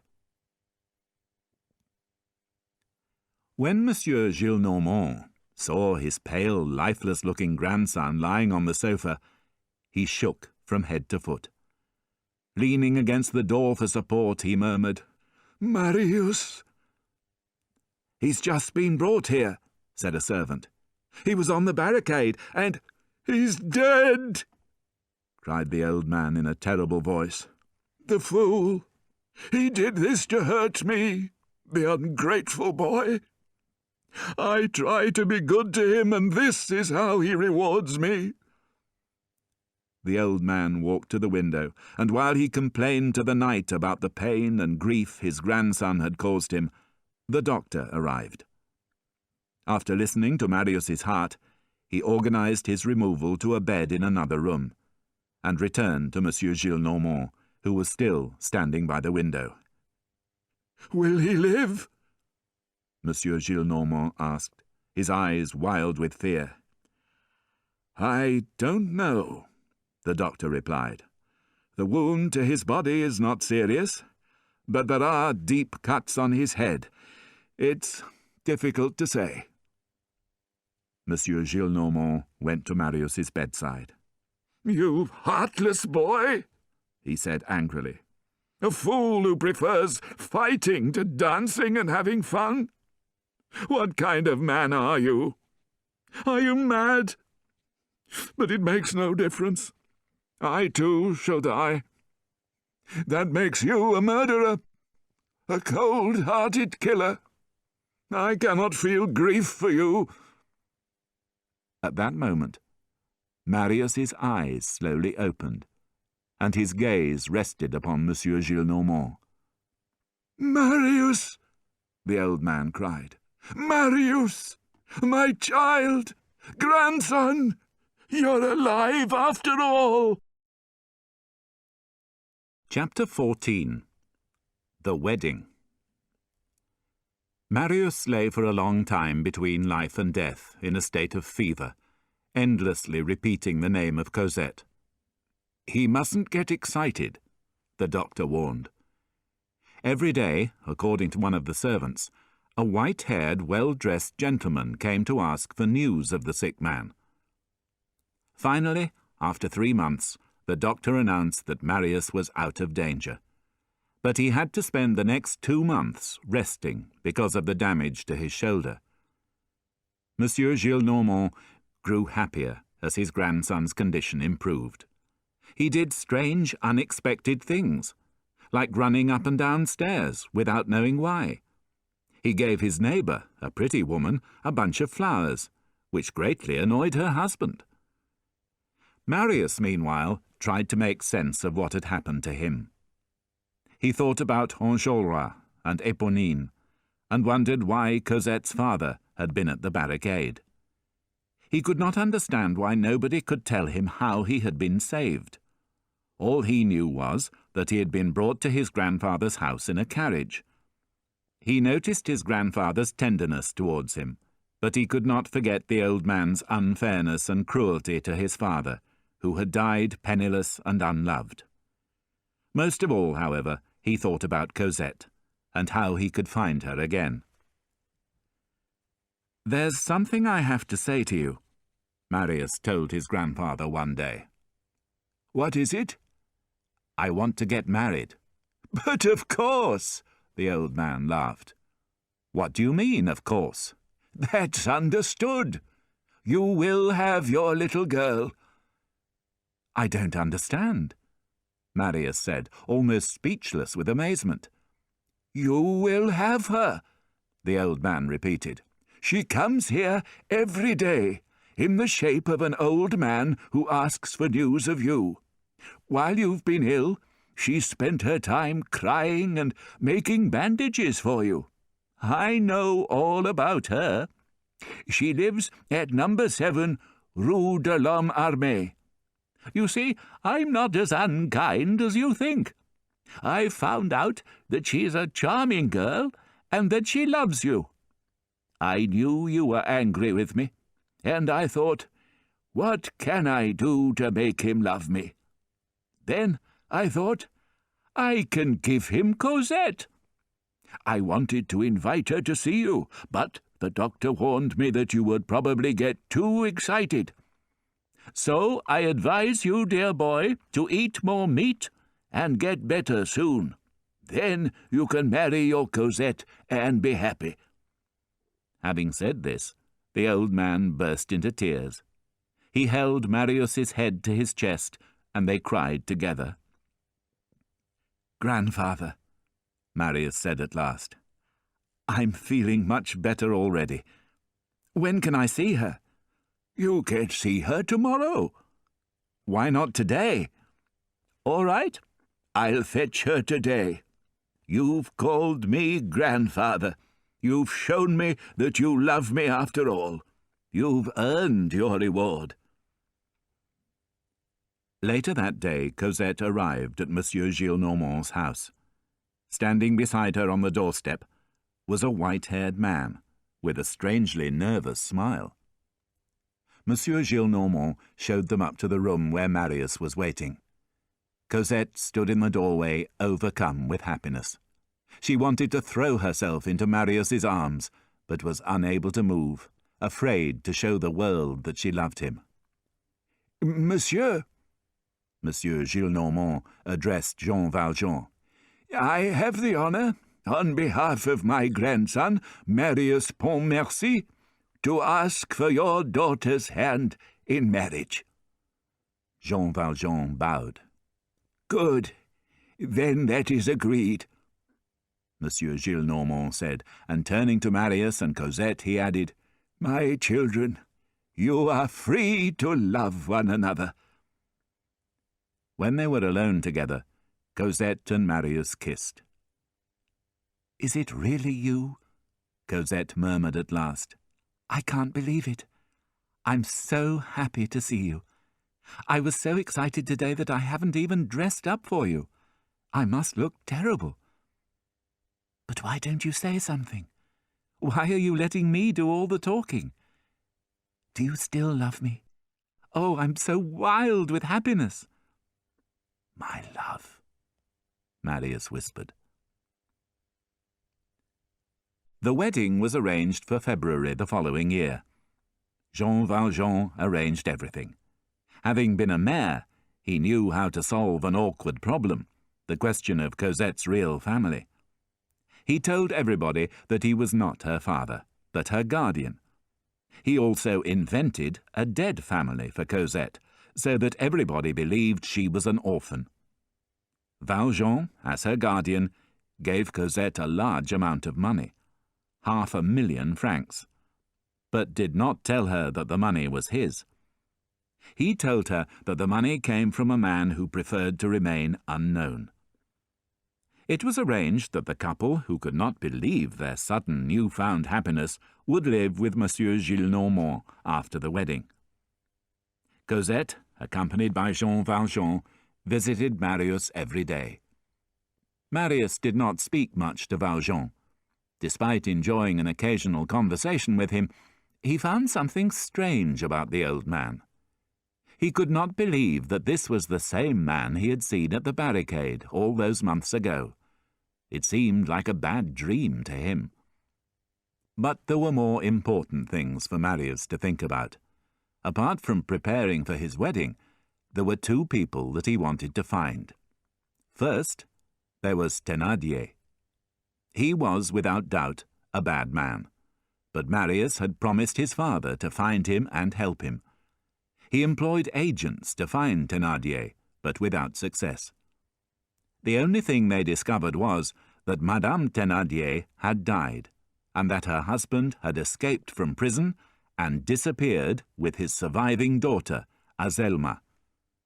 Second, there was the mysterious stranger who had saved his life. Marius's attempts to find him also ended in failure, and the true story of his escape from the barricade remained a complete mystery to him. One evening, when Marius was talking to Cosette and Jean Valjean about the mystery and his unsuccessful attempts to solve it, he became angry with Cosette's guardian's lack of interest in his story. "The man was a hero," Marius said. "Do you realize, monsieur, how brave this man was? He rescued me from the field of battle and carried me through the sewers of Paris. He risked his life to save a dying man. And why? He was a total stranger. He did it without any thought of a reward. Oh, I wish Cosette's money were mine." "It is yours," Valjean reminded him. "I would give it all," said Marius, "to find that man." Jean Valjean was silent. Cosette and Marius made a handsome couple on their wedding day.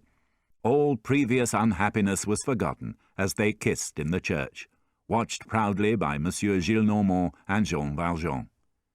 There were flowers everywhere when they returned to Monsieur Gillenormand's house for the wedding feast. It was the happiest night of Cosette's life, spoilt only by one thing, the fact that her guardian, whom she still thought of as her father, went home before the feast had started, saying that he felt ill. But Cosette was not unhappy for long. She had Marius, and she would be happy with him for the rest of her life. Jean Valjean, meanwhile, went home, lit his candle, and went upstairs to bed. That night, however, he was unable to sleep. He remembered the little girl he had rescued from the Thénardiers 10 years earlier, and felt sad that he was no longer the most important man in her life. Another man was the centre of her universe. He was proud of having helped to bring her happiness with Marius, but another thing troubled his soul. The fact that nobody, not even Cosette, knew the truth about him. That he was Jean Valjean, a criminal who had spent 19 years in prison and who had stolen silver candlesticks from a trusting and kind-hearted bishop. He knew that if he told Cosette and Marius the truth, he would spoil everybody's happiness, and he would lose their love and respect. On the other hand, if he continued to lie about his past, he would lose his own soul. What could he do? The next day, Valjean visited Monsieur Gillenormand's house and asked to speak to Marius in private. Marius hugged Valjean warmly, addressed him as father, and invited him to lunch. But Valjean shook his head and said, "Monsieur, I have something to tell you." Marius listened quietly as Valjean told him everything about his life. Finally, in a state of shock and confusion, the young man said, "Why have you told me all this? No one forced you to." "If I had continued to keep my secret to myself, I would have destroyed my own heart," Valjean replied.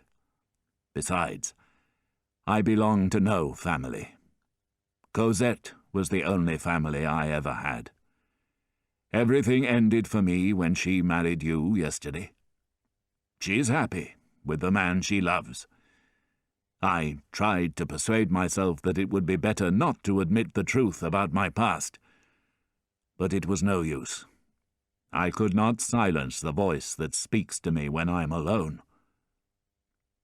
Neither of them spoke for several minutes. Then Marius murmured, "Poor Cosette. when she hears—" "But you must promise not to tell her," Valjean interrupted. "She'll be heartbroken if she hears the truth about me. I don't think I could bear it."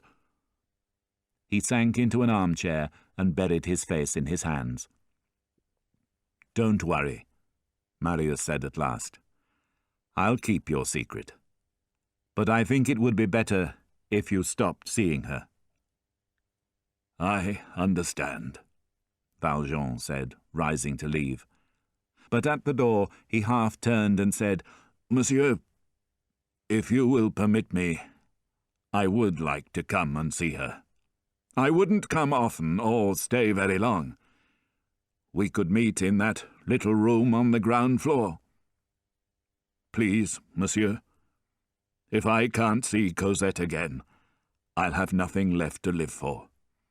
Besides, if I suddenly stopped visiting, people would become suspicious and begin to talk." "You can come every evening," said Marius. "Monsieur, you are very kind," said Jean Valjean, shaking Marius's hand and leaving the room. Chapter 15. The Truth at Last. Marius kept his promise about not telling Cosette, and Valjean visited her every evening in a small room on the ground floor. It was cold and damp, but a fire had been lit, and 2 armchairs had been placed in front of it. At first, Cosette could not understand why Valjean refused to meet her upstairs. When he refused to kiss her cheek, she began to feel unhappy, afraid that she had done something to offend him. She pressed his hands in hers and held them to her lips. "Please, please be kind," she begged. "I want you to come and live with us. You'll always be my father, and I'm not going to let you go."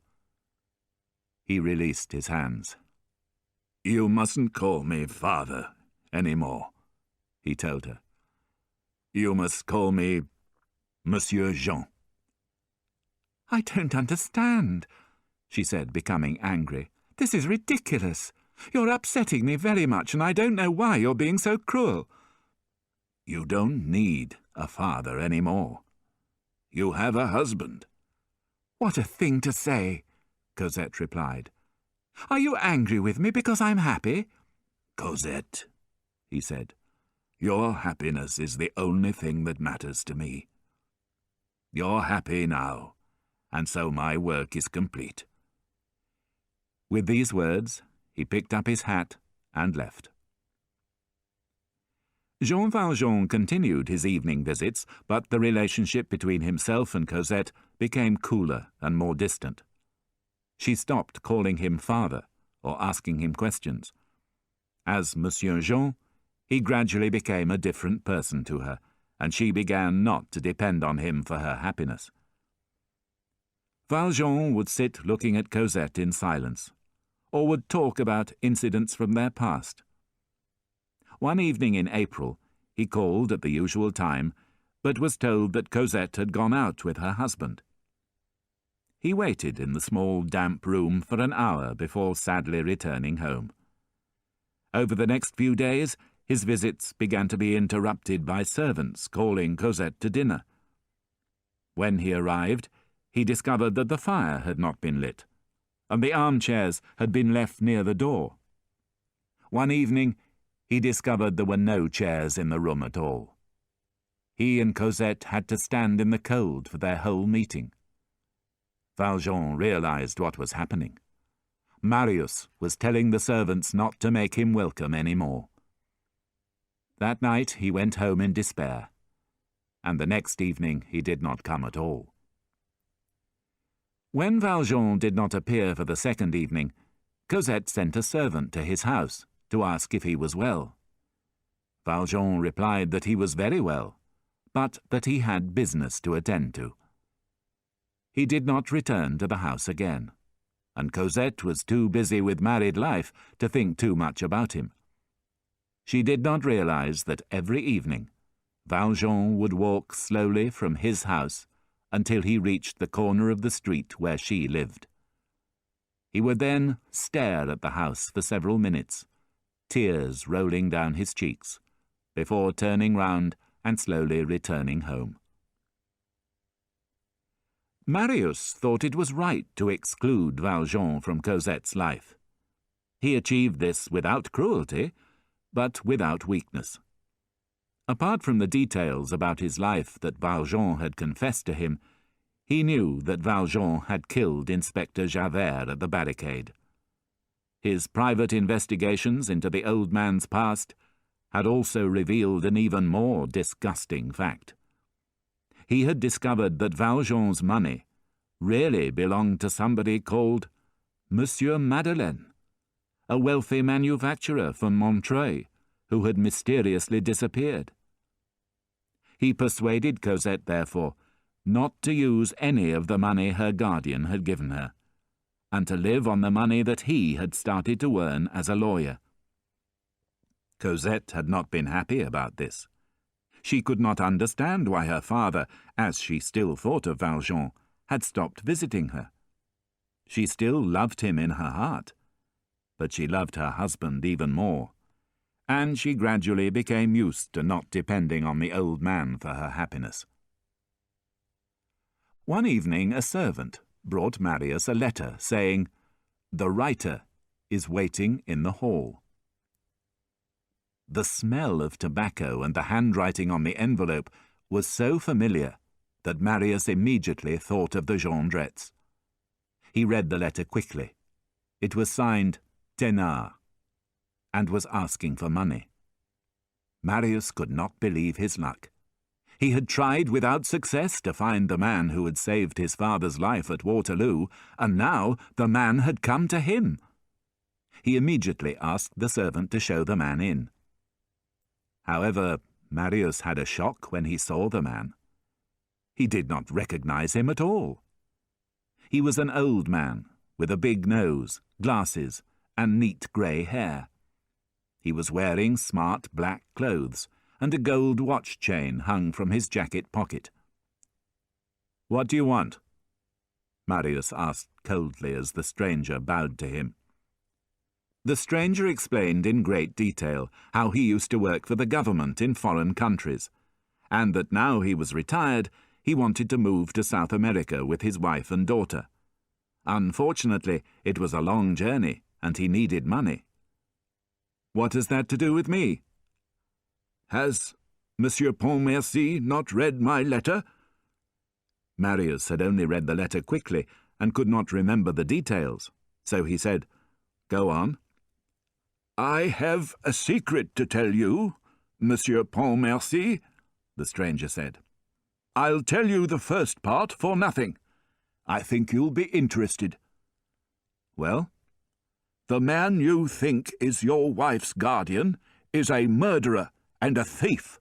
His name is Jean Valjean." "I know that." "Did you know that he spent 19 years in prison?" "I know that, too."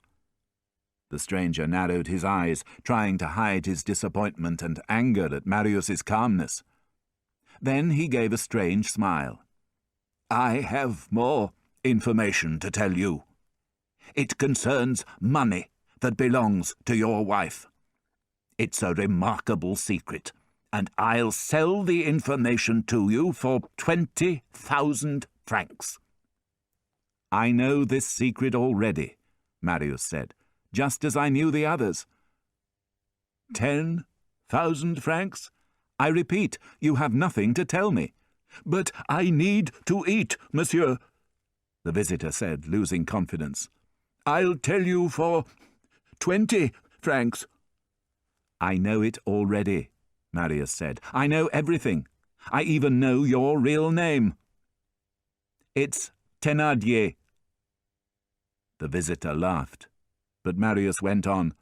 "You're also Jondrette, and you once had an inn in Montfermeil." "I deny it." "You're a completely rotten man. But I'll give you this." Marius took a banknote out of his pocket and threw it in the stranger's face. "Thank you, Monsieur Pontmercy," the man said, examining the note. 500 francs, that's real money. Oh, well, I suppose we can relax." With those words, he removed his false nose, glasses, and neat grey wig. "Monsieur Pontmercy is absolutely right," he said, changing his voice. "I am Thénardier." He waited for a few seconds to see Marius's reaction. Marius, meanwhile, was grateful for finally having the chance to help Thénardier, and therefore to keep the promise he had made to his father. Thénardier's presence, however, offered him another opportunity. It gave him the chance to solve the mystery of Cosette's fortune. "Thénardier," he said, "shall I tell you the secret that you were planning to sell me? I too have sources of information, and probably know more about the subject than you do. Jean Valjean, as you say, is a murderer and a thief. He's a thief because he robbed a wealthy manufacturer and mayor of Montreuil, Monsieur Madeleine. Jean Valjean, who knew the mayor's background, reported him to the police and took advantage of his arrest to take over 500,000 francs from his Paris bank. The manager of the bank told me this himself. And he murdered the policeman Javert. I know this because I was there at the time." Thénardier looked puzzled for a moment, then said, "Monsieur, I think you are mistaken." "What? Are you denying what I said? Those are facts." "They are incorrect, and I do not like to hear a man unjustly accused. Jean Valjean did not rob Monsieur Madeleine, nor did he kill Javert." "How do you know?" "First, he did not kill Monsieur Madeleine because he was Monsieur Madeleine. And second, he did not kill Javert because Javert killed himself.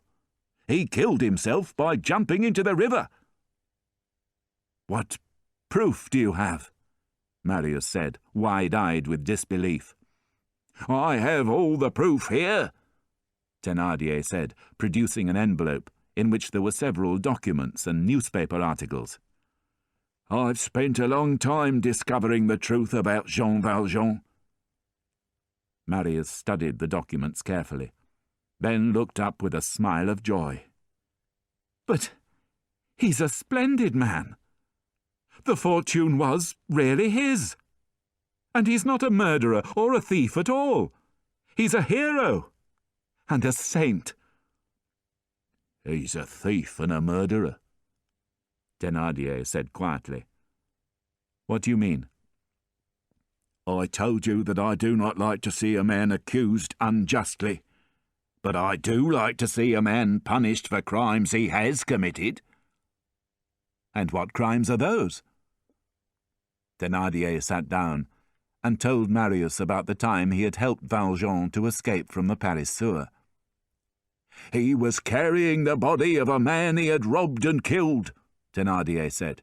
"Look, I have a piece of cloth from the dead man's coat as proof." He produced a muddy piece of cloth and showed it to Marius, who immediately went pale and rose unsteadily to his feet. As Thénardier continued to talk, Marius opened a cupboard door and took out a coat. "That man was me!" Marius cried, "and here is the coat I was wearing." Thénardier stared at the coat and the cloth in his hands, speechless with fear. He was even more surprised when, instead of chasing him out of the room, Marius ran towards him and pressed several 1,000-franc notes into his hand. "You're a terrible man," Marius said, "a thief and a liar. You came here to destroy a man, but you have done the opposite. If you hadn't saved my father's life at Waterloo, I'd report you to the police. I know that your wife is dead, but take the money and start a new life in America with your daughter. When you arrive there, I'll send you another 20,000 francs. Now get out. I never want to see you again." When Thénardier had left, unable to believe his good fortune, Marius ran to find Cosette and told her everything immediately. "We must go to him at once," Marius said. "He was the man who saved my life. We must waste no time." Minutes later, he and Cosette were travelling in a carriage to number 7, Rue de l'Homme Armé. Jean Valjean looked up when he heard the knock on his door, and called in a weak voice, "Come in." The door opened, and Marius and Cosette appeared. Cosette rushed to the chair where Jean Valjean was sitting. "Father!" she cried, falling into his arms. "So, you've forgiven me," Valjean whispered, hugging Cosette to him and turning to Marius. "Cosette, did you hear what he said?" Marius cried, tears of shame and guilt rolling down his cheeks. "He asked me to forgive him. And you know what he did? He saved my life, and he brought me back to you. He came to the barricade to save me, just as he saved Javert. He carried me on his back through the sewers of Paris to bring me to you. Oh, Cosette, I feel so ashamed of the way I've treated him." "You have no need to say all this," Valjean murmured. "Why didn't you say it yourself?" Marius demanded. "Why didn't you tell me that you were Monsieur Madeleine, and that you saved Javert's life at the barricade? Why didn't you tell me that I owed you my life?" "Because I thought it would be better to break away. If you had known the truth, you would have felt obliged to be good to me, a worthless criminal. That would have upset everything." "What or whom would it have upset?" Marius said. "Well, we're not going to allow you to stay here on your own. You're going to come home with us. You're Cosette's father and mine. I won't allow you to spend another day here." "And you can't refuse this time," Cosette agreed, sitting on Jean Valjean's lap and kissing his forehead. "There's a carriage waiting for you. I'm kidnapping you, by force if necessary." Jean Valjean listened as she described the view from the room that would be his, the beauty of the garden, the singing of the birds, but he was listening more to the music of her voice than to the meaning of her words. Finally he said, "Yes, it would be delightful. But—" Cosette, frightened, took his 2 hands in hers. "Your hands are so cold," she said. "Are you ill? Are you in pain?" "No," said Valjean. "I'm not in pain, but—" "But what?" "I'm going to die soon." "Father, no!" Cosette cried. "You're going to live. You must live, do you understand?" Marius and Cosette both did their best to raise Valjean's spirits, to show him how much they loved and needed him, to fill him with the strength and the desire to live again. But it was too late. Valjean smiled, his eyes shining with love and happiness, but he was beginning to lose strength. "To die is nothing," he murmured. "But it is terrible not to live." Then, taking Cosette's sleeve and pressing it to his lips, he said, "Come close to me, both of you. I love you dearly. How sweet it is to die like this. And you love me too, dear Cosette. You'll feel some grief for me, but not too much. I want you to have no great sorrows. You must enjoy life, my children. I'm leaving the 2 candlesticks by the bed to Cosette. They're made of silver, but to me they're pure gold. I don't know whether the person who gave them to me is pleased as he looks down on me from above. I've done my best. You mustn't forget, my children, that despite my money, I am one of the poor." As he spoke, Valjean's breathing became more painful, and he had difficulty moving his arms. But as the weakness of his body increased, his spirit grew in strength. The light of an unknown world was shining brightly in his eyes. "Now, Cosette," he breathed softly, "the time has come for me to tell you your mother's name. It was Fantine. You must not forget it. Your mother loved you greatly, and she suffered greatly. She was as rich in sorrow as you are in happiness. That is how God balances things out. He watches us all from above, and knows what he is doing among his splendid stars. And now I must leave you, my children. Love one another always. There is nothing else that matters in this world except love." Cosette and Marius fell to their knees on either side of him, holding back their tears. Jean Valjean's hands rested on their bowed heads, and did not move again. He lay back, with his head turned to the sky, the light from the 2 silver candlesticks falling on his smiling, peaceful face.